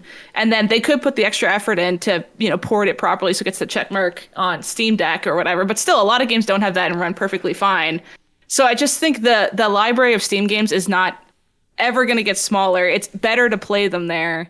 Devs are more likely to want to do that now because it's less effort than completely porting it over to Switch. Mm-hmm. I think it's just going to like keep going that direction rather than the Switch 2 comes out. Yeah, it's like that's going to have a ton of indie games. Like that's just not going to work. But I still think like the Steam Deck is taking such a big chunk of player base over here, and that's just going to keep getting bigger. I think you're completely right, except for it's taking the player base. I just don't. It sold 3 million and the Switch has sold 150 million. Like that's just not a. I think they'll sell sizable the units. Part of the. I think they'll sell that many units, but people will play their Steam Deck more than the Switch and continue. Well, the 3 to do million that. people who have them. Yeah. But yeah, and I think more people will buy that and play that more than the people who just turn on their Switch to play Mario Kart 9, which comes out with Switch 2, is going to sell 10 trillion copies. Yeah. They'll just turn it on for that. Yeah. I mean, I do think in terms of like momentum, like turning it back into a little indie machine, like imagine a world where the Switch 2 launches day one with, let's say hypothetically Mario Kart 9. That would be insane. But then It'll also be Mario Kart 8. Come on, let's be realistic. Probably, yeah. But then also Hades 2 1.0 is there day one, and UFO 50 is there day one. Like, I do feel like that'll get the entire industry being like, "Oh, I love playing on my Switch 2. This thing rules so much." Like, that'd be amazing timing, and I'm sure those discussions have happened at least with, Supergiant and Hades, because they partnered in a big way for Hades 1. So I'm sure they've at least whispered about this idea, because like trying to sync that game's 1.0 with getting it done in time for whenever Nintendo's launching that hardware, like that would be such an awesome game to have at launch. And everyone probably agrees, but it's just a matter of like, I don't know, how do you connect this spacecraft with this other object in space? Like, just those two things need to align so perfectly, and it's got to be so hard, but it'd be so incredible if they pull it off. Jake Eckert. Is there a better way to say that, Jacob? You know what I'm talking about? Docking two things in space. What's a better, more efficient way to use that metaphor I'm trying to use? That's it. That's okay. Interstelling? Interstelling, that's right. Now that's what I call a metaphor. ReFantazio. Jake Eckert says, get a load of this, everybody. No one's ever done this. Instead of trying to get the community to get a load of this shout out, they just write in with a get a load of this. This is new territory in 2025. How's no one done that? Yeah. So Jake writes in, hey, get a load of this. As of January 7th, 2025, it's been 2,403 days since Bethesda put out that Elder Scrolls 6 teaser. And 2,403 days before that, Skyrim released. So it's now been longer since the teaser of Elder Scrolls 6 than it was when Skyrim released, when that teaser went up. Truly the Mario Kart 8 of open world RPGs. So true. And then Jake says, if you're 30 years old, you have roughly 8 of these sized chunks of time left in your life. Take it easy. I hate shit like that. Shut up. I hate thinking about my mortality in chunks. I will not be getting a load of that. Troy Ellison writes in, maybe you hate this just as much. Troy Ellison writes in and says, how do you feel about getting clothing as a gift? When I was growing up, I was pretty indifferent to my ceremonial Christmas gift of new pajamas/t-shirts, but I've realized I've done a 180 since this year when my girlfriend gifted me the comfiest socks I've ever worn. Hell yeah. I used to be like that. I hated clothes because I got dresses and skirts and stuff, and I'm just not that type of girl. Sorry. Not an Infinity Nikki girl. I just play Infinity Nikki, all right? But you put them in overalls, the way Nikki should be. The way my Nikki was in jeans for several hours is like actually true. That I got a really cute outfit that made her look like a gamer, and I chose that. But the only person who I really trust to get me clothes is my sister, because she is a savant, and she just knows what looks, I don't know, she knows what looks good. One time she texted me, and she sent me a link to some old Navy jeans, and she said, get this in size redacted. And I did, and they're my favorite jeans, and I bought 4 more pairs, and I don't know how she knew that. Like, she's just, I don't know. I only trust her. So if she gives me clothes at Christmas, I'm so excited. Anyone else, I'm a little nervous. Yeah. Boyfriend, you don't trust him? On He clothes? doesn't buy me clothes. He buys me, you know what he buys me? It's right here. Freaking Ichiban statues for me to stare at while I work. That's He's my true love. That's great. Shit. It's awesome.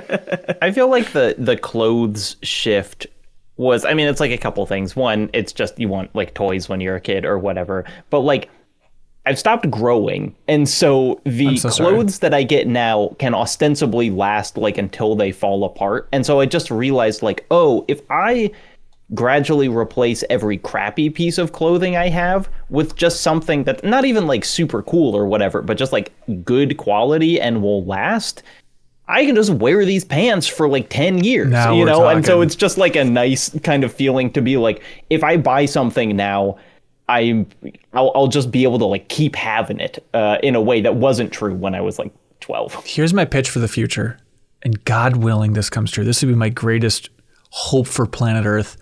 We could just buy, Jacob, imagine this. It's just like a gray t-shirt and a gray comfy pair of pants that we can fit in the rest of our lives, comfortable, cozy, yet they're magical fabrics, and the rest of the world sees whatever the modern stupid fashion trend is when they look at you. You're Right. thinking about jeggings, which were the biggest deal when I was in high school. You need They look jeggings. like jeans, but they wore like leggings. And Pajama jeans. Oh, they were the best. But imagine if they were magical jeggings, and now you could still be wearing them, and everyone would look at it and be like, well, it's clearly she's wearing the height of fashion, because I'm looking at it right now. And it'd just be like a little illusion, a little like camouflage This is thing. like people who want to eat Soylent. You know, Right, I'm like, right. I'm glad for you, but it's not me. This is like the Emperor's clothes thing. We'll tell Ben he's wearing a beautiful outfit, but he's actually butt naked and he's just running around the town. That's it. Nudity is the answer I've been looking for with all of my fashion issues. You'll just become a nudist. in Of 2025. course, nudity, everybody. It never goes out of style. It's how you come into this world. It's how you should spend your rest of your time in it. And then you leave in it too, please. I have a lot of stress around gift. I always have around getting them and being happy enough, and around giving them and giving the right ones. And it's extra stressful for me because my partner and I live in a small place, and we have like a ton of kitchen appliances we want to ask for when my parents offer like, what do you want for Christmas this year? But it's like legitimately, where would we put an air fryer? And yeah. God bless everybody who got me gifts this year, but I've got like a pile of stuff in my room that I don't know what to do with now. That's the worst. It's terrible. Yeah. Yeah, and it's like, and a lot of it is kind of, for all the well-meaningness of it, it feels like it's giving me a chore of going to this place to spend this gift card, or using this new thing and showing you that I liked it, like getting use out of this so it doesn't seem like you got me a bad gift to you. Yeah. I get stressed out about all that stuff, and so giving clothes is like removing a chore. If I had just gotten socks and underwear, I would have been like, legitimately, my happiness level would have been probably higher, because it's like, okay, you saved me from having to do something that isn't fun. Yeah. It is. That's an interesting way to think of it. Yeah, it is a sign of true aging. And they're not sponsoring this episode, so whatever you do, don't buy MeUndies for this week. But like, it's true that like, out of all the presents I got, and I didn't get that many for Christmas because I'm not a beloved family member, but like, I really didn't care about any of them. Sad thing to quietly But like, I really didn't care about any of them. But then when like my new MeUndies package came through, because we have a new wave of sponsorship coming up, it was like, frickin' jackpot. This is exciting. Some good new underwear, you know? I find Christmas and like holidays really interesting because it's so rewarding to have those certain number of people in your life who really see you and what you like. And, you know, you'll get a bunch of presents from, you know, an aunt or something. You're like, oh, okay, yeah, like a human would like this. And then someone who just knows you to your core gets you that thing that you thought about 8 months ago. And you just, that's like one of my favorite human interactions. Like, I didn't even know I wanted this. And then when you get to do that to somebody else, it's just the best feeling. My sister wanted a tomato lamp. And she talked about it 3 years ago, and it's been sold out. And I genuinely check if it comes back in stock, and it finally did. And I bought it for her, and and not even that expensive, right? It's just a tomato light. But the feeling when she opens it, she goes, "The tomato light from 2021! Oh my god!" Like that kind of feeling is. I just want that to be in a drug that I take every day. Oh, it's the best. Deck writes in, good astute question. They say, "Hey, why are they called twin stick shooters? I get the 2 sticks part, but why twin?" Twin means two. Yeah, but why not just call They're it brothers. two stick shooter? What kind of question is that? Fraternal sticks. That's way better. Yeah, it is confusing. It is weird. And like, I was trying to figure it out, like, because Eugene Jarvis, in my mind at least, kind of pioneered it with Robotron 2084, truly one of the greatest games of all time. But I don't know if I couldn't find any evidence that he came up with the term twin stick shooter. So it must have just been how people in arcades referred to that game back in the day. It's just more fun to say, I think, at the end of the day. Than 2 I stick. don't know if it's just the one we're used to, but it does feel like snappier. Like you would have those two on a whiteboard and go twin stick shooter sounds better. Maybe twin because like they work in unison. So if you said 2 stick shooter, it'd be like, okay, so another person's on another one. But as everybody knows, one twin controls both sticks. But it is also right. weird because in virtually every shooting game, you are using both of them. But most shooting games are not twin stick shooters. So it's like conjoined twins shooter.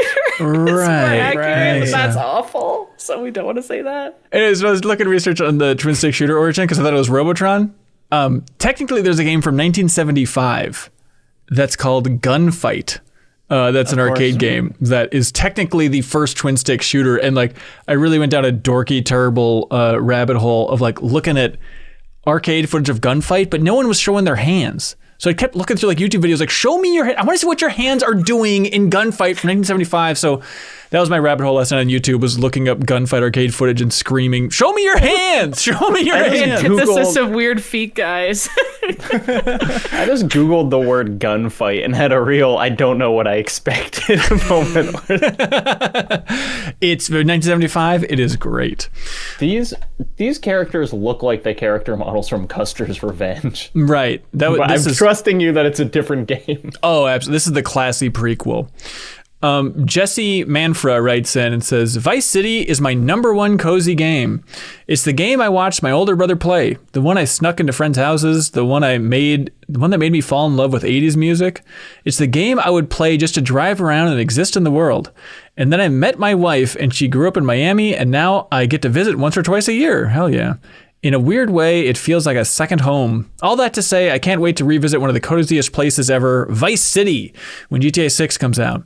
My question to the group is, what game do you find cozy that is absolutely not a cozy game? Can we guess each other's? I think that'd be fun, because I feel like we could probably guess. Is Haley's Overwatch? No, but it should be. Yeah. Honestly, yeah. You clocked me more than myself. That's true. That is my cozy game 100%. Mine's close to that in a different kind of way. Is yours not Age of Mythology? Close, if you combine the last two games mentioned. How do you combine those games? League of Legends? No, I think StarCraft, but it is like, it's like not really a typical cozy game. It's swarms of Zerglings that are exploding in blood, but like, yeah, something about RTS is just feel cozy to me. But yeah, Chad says Dead by Daylight for me too, which is super accurate. Until I get ragey, and then I have to force myself to stop, because that's the only game I get gamer rage at. I don't know why. Yours is the finals. No, the finals gets me amped up. Hitman. It's obviously Hitman. Yeah. Hitman, which is like, I don't know, I think it's an okay answer because it is a ostensibly violent game, but you really do play it at your own pace. The pace that matches the mood I'm in, and that is why I love it and why it is particularly cozy. Would it have to be the not rogue, like just the levels? No, even Freelancer, it's like, sometimes I do go, I'm just going to take an hour and have no points where this could go wrong. And that's comfy to me. And I'll do Interesting. That's like, I'm so nervous the whole time when I do that. And mine is RE4, which is an easy good guess. But like, I both because I know Resident Evil 4 so well, but also because like there are like the safe rooms in that game are like legitimately very cozy. You know, like there's like the area on, and specifically the original. I like the remake, but it's the original is the cozy one where you're like after El Gigante. There's like a place where you're on the docks in a cave with the merchant, and it's playing the like save room sound, and it's like that's one of the coziest rooms in gaming. I think everyone played the VR one, Jacob, the VR version. I played both. Yeah, I really like the original VR version. I don't like the remake VR version. You should hang on to the PSVR 2 though, just in case you turn around someday. I'm going. I was actually gonna ask you after this. I'm like, I'm finally gonna ship it back. You came to my house and you didn't bring the PSVR 2 with you. Yeah, I didn't take it on a plane, and that's your fault. Yeah, you know what? I don't think you need a mansion in your life. Everyone should cool it. At the same time, wouldn't it be cool to have like an extra room in your house and you could just make it like a Resident Evil save room? You just have like the RE2 music on loop in there at all times. There's like a big typewriter, and the only reason the room exists is to make people feel cozy. That's just Alan Wake's writer's room. I guess so, yeah. Yeah, that's just like a library, and people do have libraries in their houses. What is this word? Behind you, Ben. right there. Blunkers writes in, good old Blunkers question, everybody buckle up. Go Blunkers. They say, Blunkers that again. They say, hey, what's the happiest song you can think of? And their answer is Don't Stop Me Now by Queen. The boring one is Mr. Blue Sky, because didn't they do like math and figure out that is the song that creates the most happy per second of song? Just to be clear, and I want to be very scientific about this, you're saying they did math and it's correct? Yeah, they did the math. Okay. And you get the most happy points when you listen to that song. I can't argue with that. I'll share that for the rest of But my life. it has that bridge that's like a little a little melancholy, or like Mr. Blue Sky. Because you got to lose something to really feel happy again at the end. There you go. But it's So blue true. sky. It couldn't be a better color, like a pink sky or something, like blue. You have the blues. It drags it down. You're talking to somebody who's sad to cheer them up. The song is literally talking to you, Mr. Blue Sky. It'll feel better. Oh, I see. I was going to go with the correct answer mathematically. David Bowie's "Fill Your Heart." You know that song, Funky Dory? Just go listen to "Fill Your Heart" by David Bowie and try and be in a bad mood, everybody. I was going to choose something that I thought, Ben, you might pick, which is the Go Team's Huddle Formation. Oh, from any Thunder Go Lightning team. Strike, which I Yeah. do think is just impossibly upbeat and happy. Right. Or Rhythm Heaven's "I'm a Lady Now." Haley, have you ever heard this song in your life? No, and I'm not a lady, I guess. Oh my I've God. heard it. This it's the only song that I'm genuinely scared of. It feels like I'm messing with like those green spheres from The Rock. Because it is the catchiest song of all time. And I don't want to even have it on my computer because it'll take over. That song infested my brain for months. I was convinced I was a lady because I was singing that song so many times. It's so freaking catchy. Can you do a little? No, Haley, you don't understand. I need to keep it contained. If it breaks No, out like of you sing containment, it yourself. I'm scared to do that. I'm scared to let it into my brain Oh again. my God. Okay. Let's see. Am I nuts? Thank you, Blunkers, for the question. Classic Thanks, Blunkers. Blunkers. Really appreciate it, Thanks, Blunkers. B. We'll see you next time, Big Blunk. Am I nuts? Writes in and they say, "Hey, I MinnMaxers." love that someone says the name of my notes. They say, I assume they're from Michigan. They say, "I wrote in a few weeks ago about listening to an old MinnFax episode where, remember MinnFax, Haley? That's kind of your ancestor to Bonus Pod." They say, to an old MinnFax episode where Kelsey Lewin's singing talents were revealed. Ben mentioned going out for a karaoke session together with Kelsey over the holidays, and he would report into the Discord with a thumbs up if Kelsey was a great singer after all. Did I report with a thumbs up in that Discord, ladies and gentlemen of the Discord? No, that'd be really mean if Kelsey she's effortlessly good at a lot of things. She just gives that energy. I bet she's a great singer. I guarantee it. So here's the thing. I did go out for a night of karaoke with Kelsey and a couple other folks from the game industry. And Kelsey gets all the credit in the world, but not for the reason you think, which is one of those things of a couple people bailed on going out to dinner and drinks and karaoke. And I had reserved the room for 10 people, which was a little bit expensive. And so it was those people bailed and I was like, okay, I think we're still good. And then a couple other people after dinner and drinks are like, we got to get back home to our dogs. And I was like, yeah, okay, great. And then one person was kind of on the fence, I don't really like karaoke. I don't think I want to do it. So at that point, then it's okay, it's going to be me, Kelsey, and her boyfriend, just the three of us doing private karaoke. I guess we just pass on that. And that's fine. And then we went out and a couple of us got some more drinks and stuff. And Kelsey was very sweet where she paid for my drink. And she's like, I got this one covered because I have a feeling you just lost a lot of money quietly on that karaoke room. So thank you, Kelsey, for noticing that. Because I don't want to be a dick and be you have to go sing because I have hundreds of dollars on the line, But it's oh, God, I booked a 10-person room for a long time. So I'm sure she's a great singer. She was singing my music. Cashola. All right. Hugo Pereira writes, people love using New Year's to start doing new things. Wait, was there a question there? No, they just wanted me to report back if Kelsey was a good singer or not. Oh, okay. Yeah. So Hugo writes, people love using New Year's to start doing new things as part of the New Year's resolutions, but I think it's just as valid to stop. Are there any bad gaming habits you're trying to break?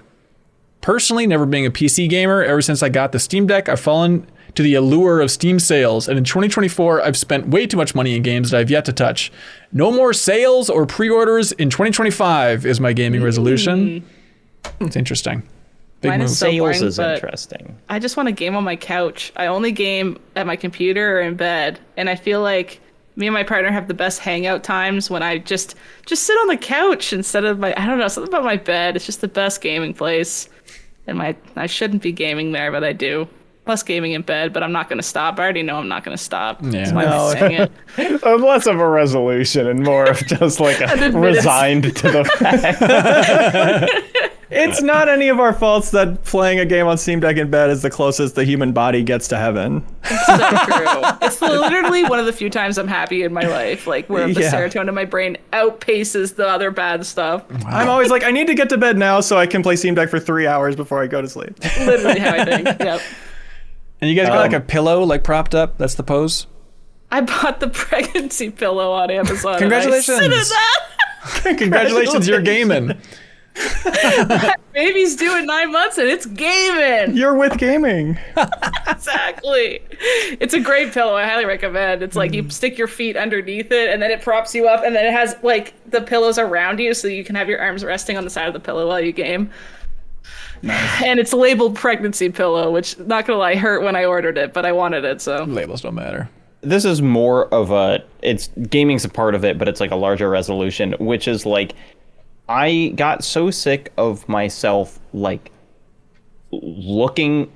just starting to look at my phone whenever there was like a moment of downtime in a game. Yeah. Which is like, I'm not interested in anything on my phone, and I did want to see what was happening in the game, but for some reason my brain is just like, ugh.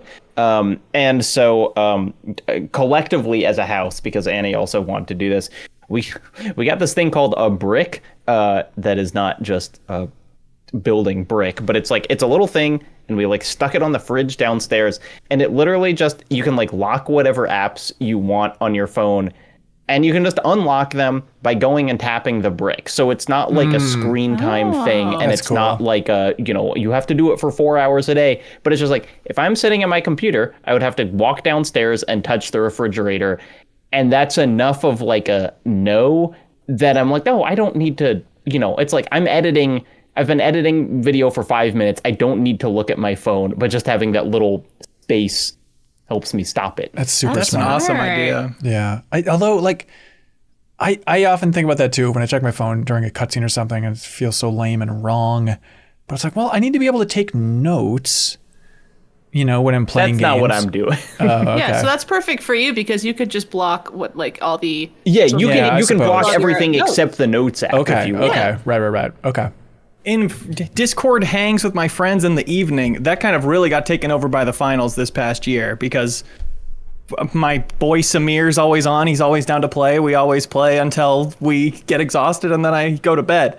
But I was trying over this holiday break, and it's been really nice so far, of like play with the finals for an hour or 90 minutes less and then just hang out like normal after, because you can have some conversations over it, but it is a lot of on me. We should make sure to take this objective. That's our best bet. Right.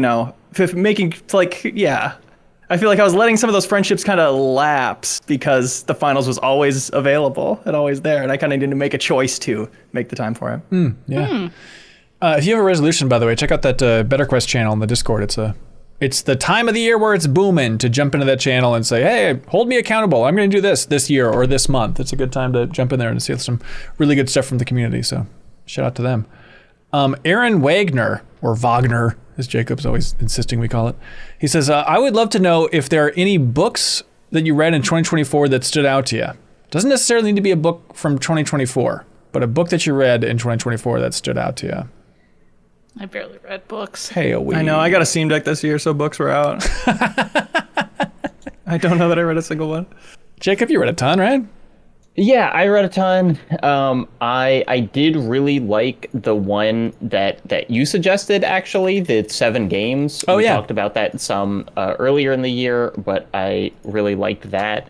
Naomi Klein Doppelganger was maybe my favorite, like, nonfiction book that I read. It is just kind of like theory, or it's just like writing about society, but she's a great writer. And then if you want something breezier, that graphic novel Here. That I read too. I didn't see the movie and I don't plan on it, but the graphic novel is excellent. And I really, really enjoyed that. Especially if you just bought a house, I recommend reading Here and get strangely emotional about everything. It's about the past and dinosaurs future. were walking around this place. And Benjamin Franklin had an affair. How cool. That's what that story was about, right? But no, mine was also a graphic novel that I read over holiday break. And it's one that, like, Andrew Reiner, formerly of Game Informer fame, that he recommended to me years ago. And I was like, God, that's the best premise for a comic book I've ever heard. I've been meaning to get to it, and now finally over this break I got to it, but it's called 8 Billion Genies.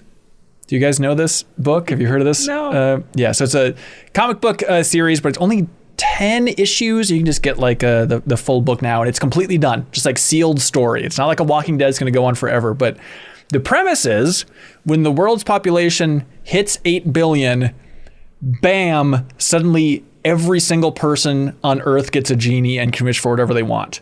Go. And like that is...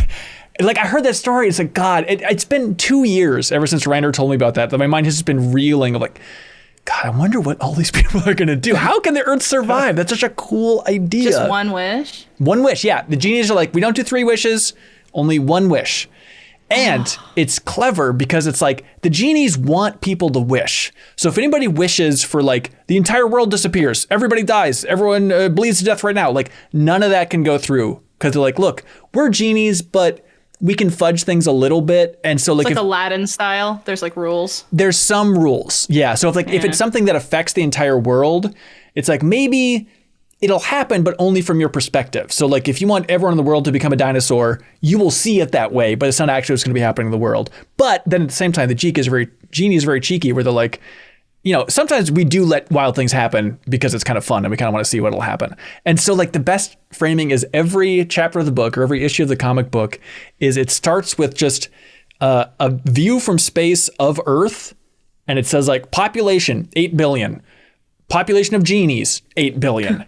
And then every single issue is like 8 seconds into this, 8 minutes into this, 8 hours into this, 8 days into this. And so it's so fun because like, you know, when you get to 8 minutes into it, it's like, well, you see the human population is down 1 billion people. It's like, yeah, I think that makes sense. I think that checks out. And then as it gets further and further through time, it's fun to see like how many people still have wishes left.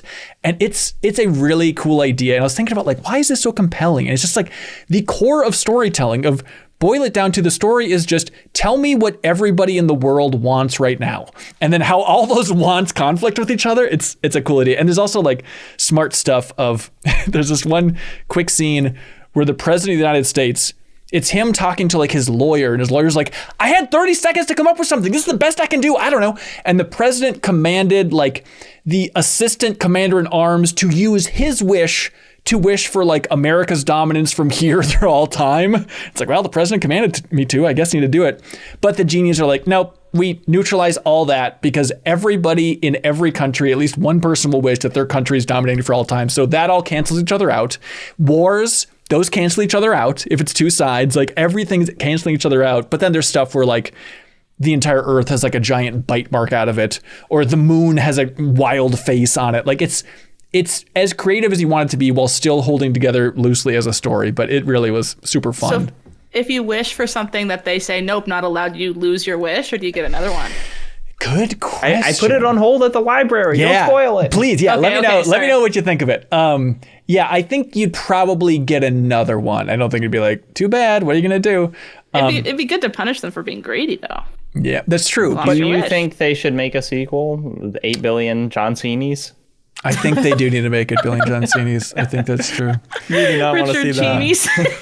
They are turning it into like an Amazon show, of course, and it's like a show and a movie coming up, and I'm curious to see how they do that. But the real thrill is the best thing. You'll like this more than the book, Jacob. Is at the end of like the hardbound thing, they have from 2021, whenever they started formulating these ideas, I guess before that, like the 2 creators, they have like excerpts of their entire Google Docs conversation where that's they great. brainstormed the entire idea for this thing. And it was super cool because like one of the early conversations they had is like, oh, what if we get like guest artists and every issue can start with like somebody's wish that's like a just one-off little siloed story before we get back to our main story.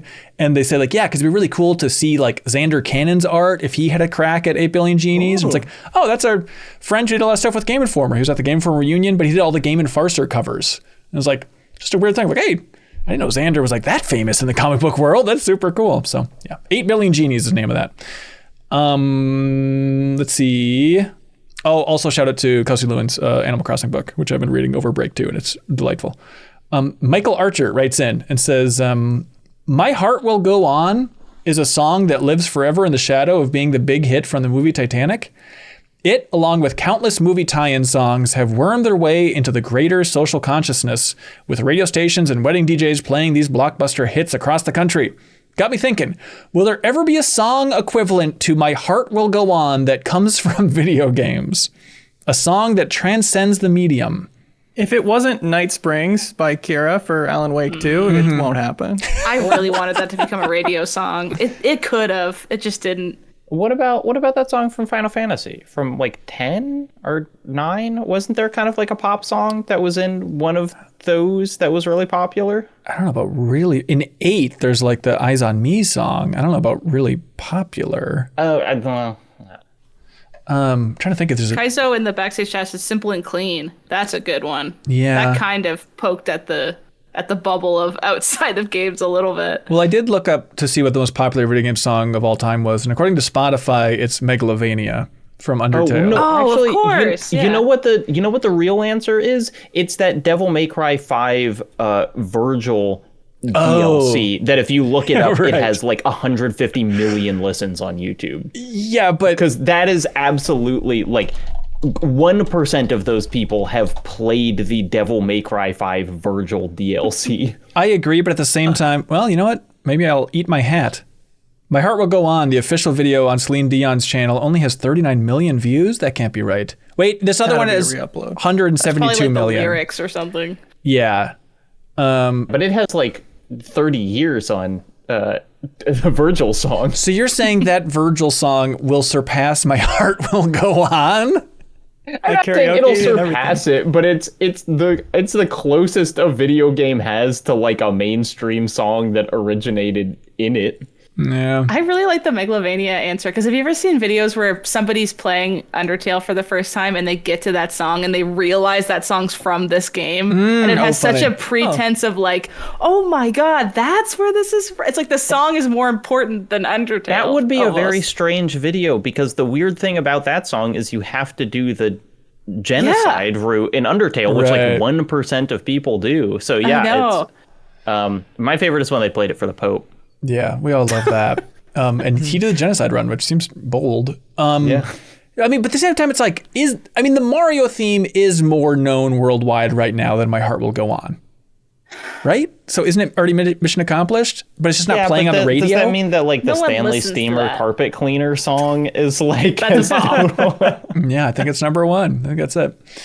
Do you guys remember, were you conscious when that movie came out in a big way? Because it was like, that song was... Steamer movie? It was probably peak radio listening in my life. For My Heart Will Go On was on all the time on the radio, to the point then they had variations where they had versions of that song that had like clips from Titanic in it. Like just little sound bites and stuff sprinkled throughout, like iceberg dead ahead in the middle of the song and stuff. But like then that was also topping the charts, like the movie clip remix. Like I had never heard a phenomenon like that. It was wild. Until Megalovania hit the airwaves. Yeah. Travis in Fargo writes in and says, I drive by a billboard every day with a spelling error on it. What's the biggest typo, whether in size or scope, that you've ever seen?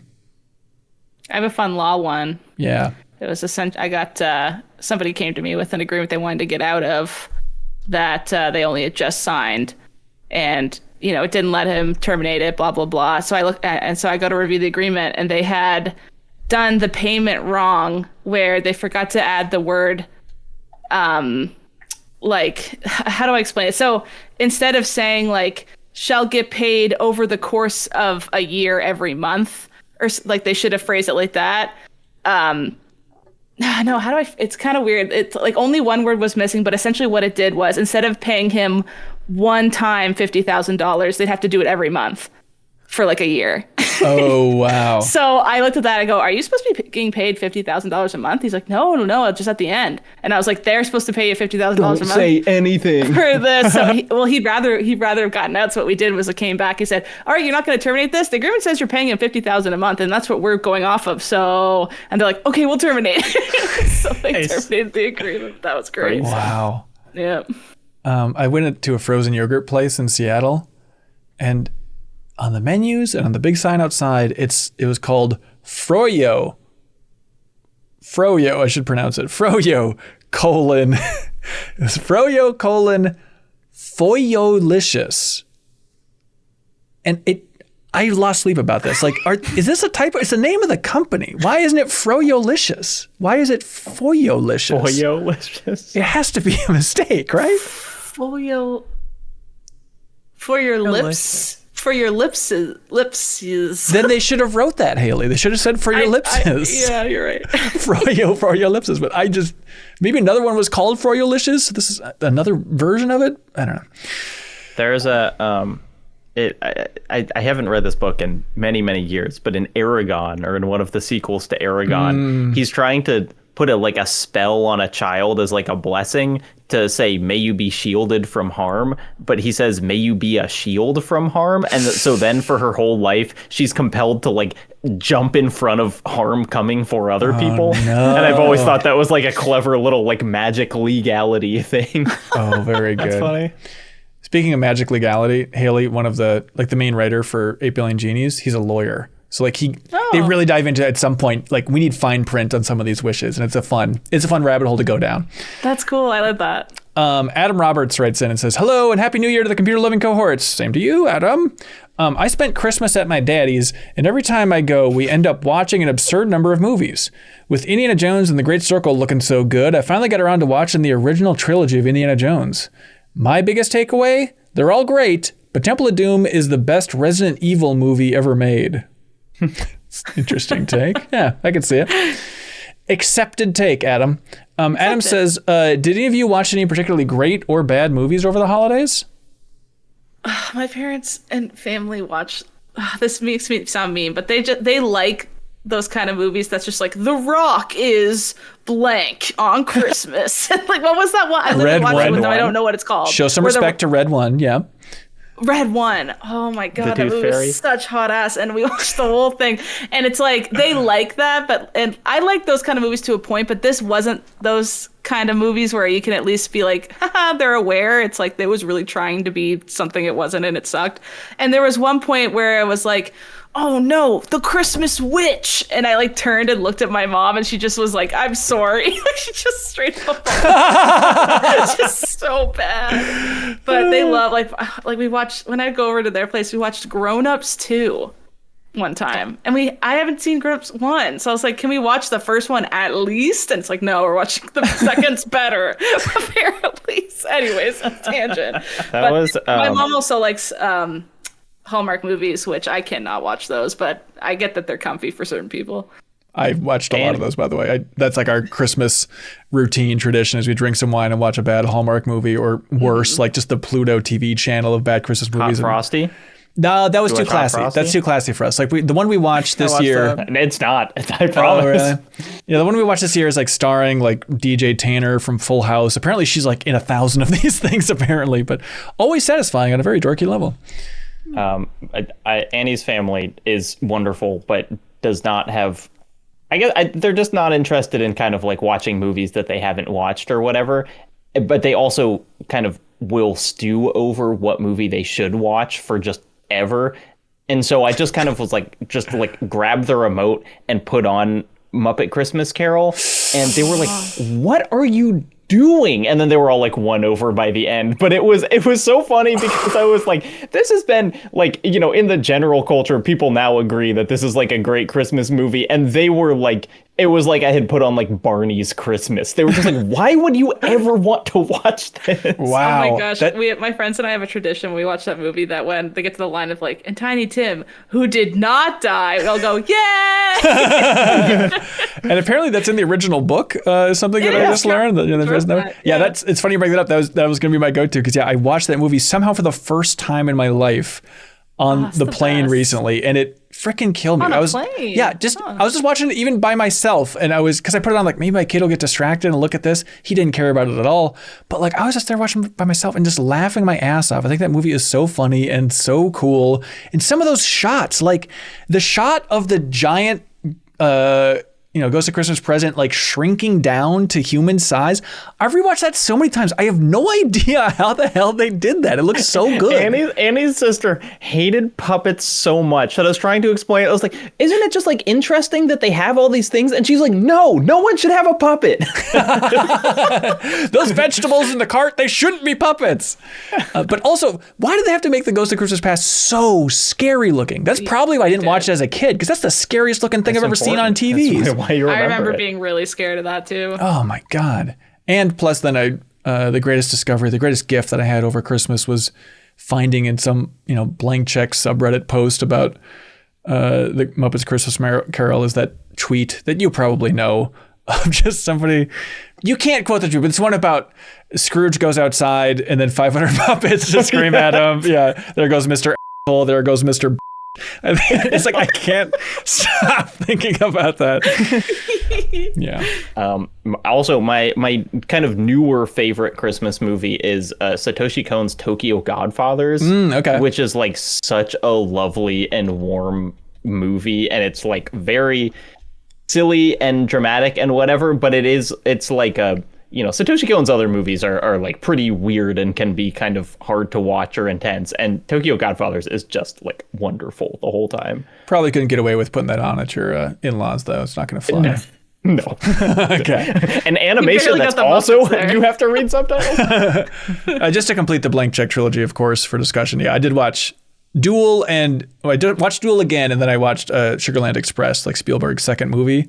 I'm watching that in the next couple days. Okay, yeah. Sugarland Express, like I had no idea what to expect going into that. Like I'd seen some clips, I guess, but like it rules, and it is 100% Spielberg's Raising Arizona. Like it is the most Raising Arizona-ass movie I've seen since the last time I watched Raising Arizona, and it's just Goldie Hawn given the performance of a goddamn lifetime. It's so good. And that concludes the podcast, everybody. The end. What do y'all like for question of the week? Not the one that said I only have 3 chunks of life left or whatever. Yeah, don't tell us how many chunks we have. Oh, God. 8 big chunks. There might be 2 Elder Scrolls released in that time. Let's see. We have, of course, Blonker's question was good. Yeah, Blonkers. Oh, yeah. There's Blanc really came through this week. You think your number 1 game from 2024 cracked all time? That was good. Game that didn't come from 2024 that you enjoyed. 2 favorite endings to a game. Song. Yeah, happiest song. Indies on Switch 2, I think is an interesting, timely question. Yeah. Clothing as a gift. Cozy games that aren't cozy. A lot of options here. My Heart Will Go On equivalent. I think I might pick the first one we talked about, which was the Would Your Game from this year Crackback. So then I had a bunch of sub combos about like how we would rank our own personal games and what that means about what we think about ourselves, which is an intensely deep topic. Leo, do you concur? I don't see you nodding, mister. I'll allow it. Okay, great. Internet Levi, congratulations. You just won the prize from I Am 8-Bit. And now, of course, it's time for something that we prefer to call Get a Load of This.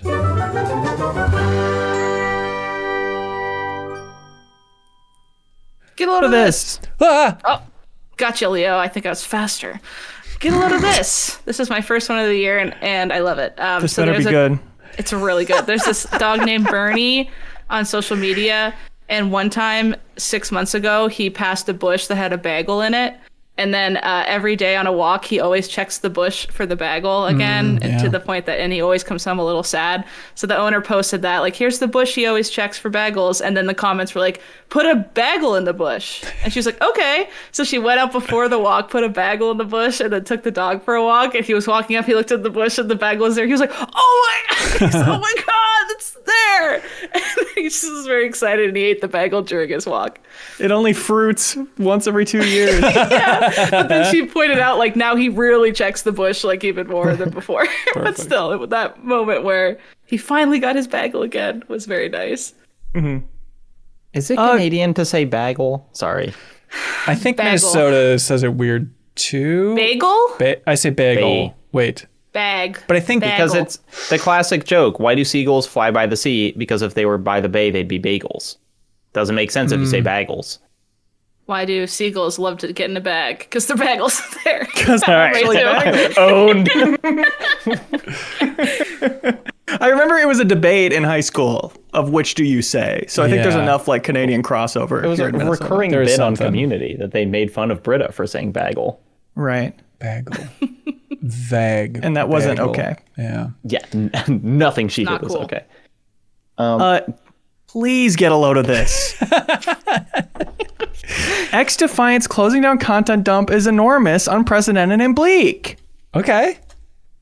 What does that mean? X Defiant, of course, got announced that it was getting shuttered. It's still playable, and they dumped like 3 seasons worth of content at once that they had all ready for it, which is so strange for a game that was criticized for having too little content. Right. That's how it was made. Was let's get really ahead on these seasons. It's a strange level of like confidence that I don't understand. But it's really interesting to me and really surreal to look at this, scroll through all this stuff that was technically ready and they could flip a switch and put it in. Yeah. That's interesting because it's like when Concord went away, it's not like they dumped a bunch of last second content. It just stayed the exact same and then one day it was offline.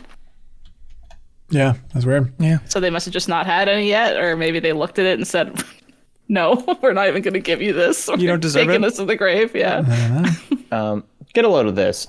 Quickly becoming my favorite YouTube channel is this channel called Bobby Fingers. Yeah. Which is... Oh, Ben comments on there and yells, "Show me your hands," right?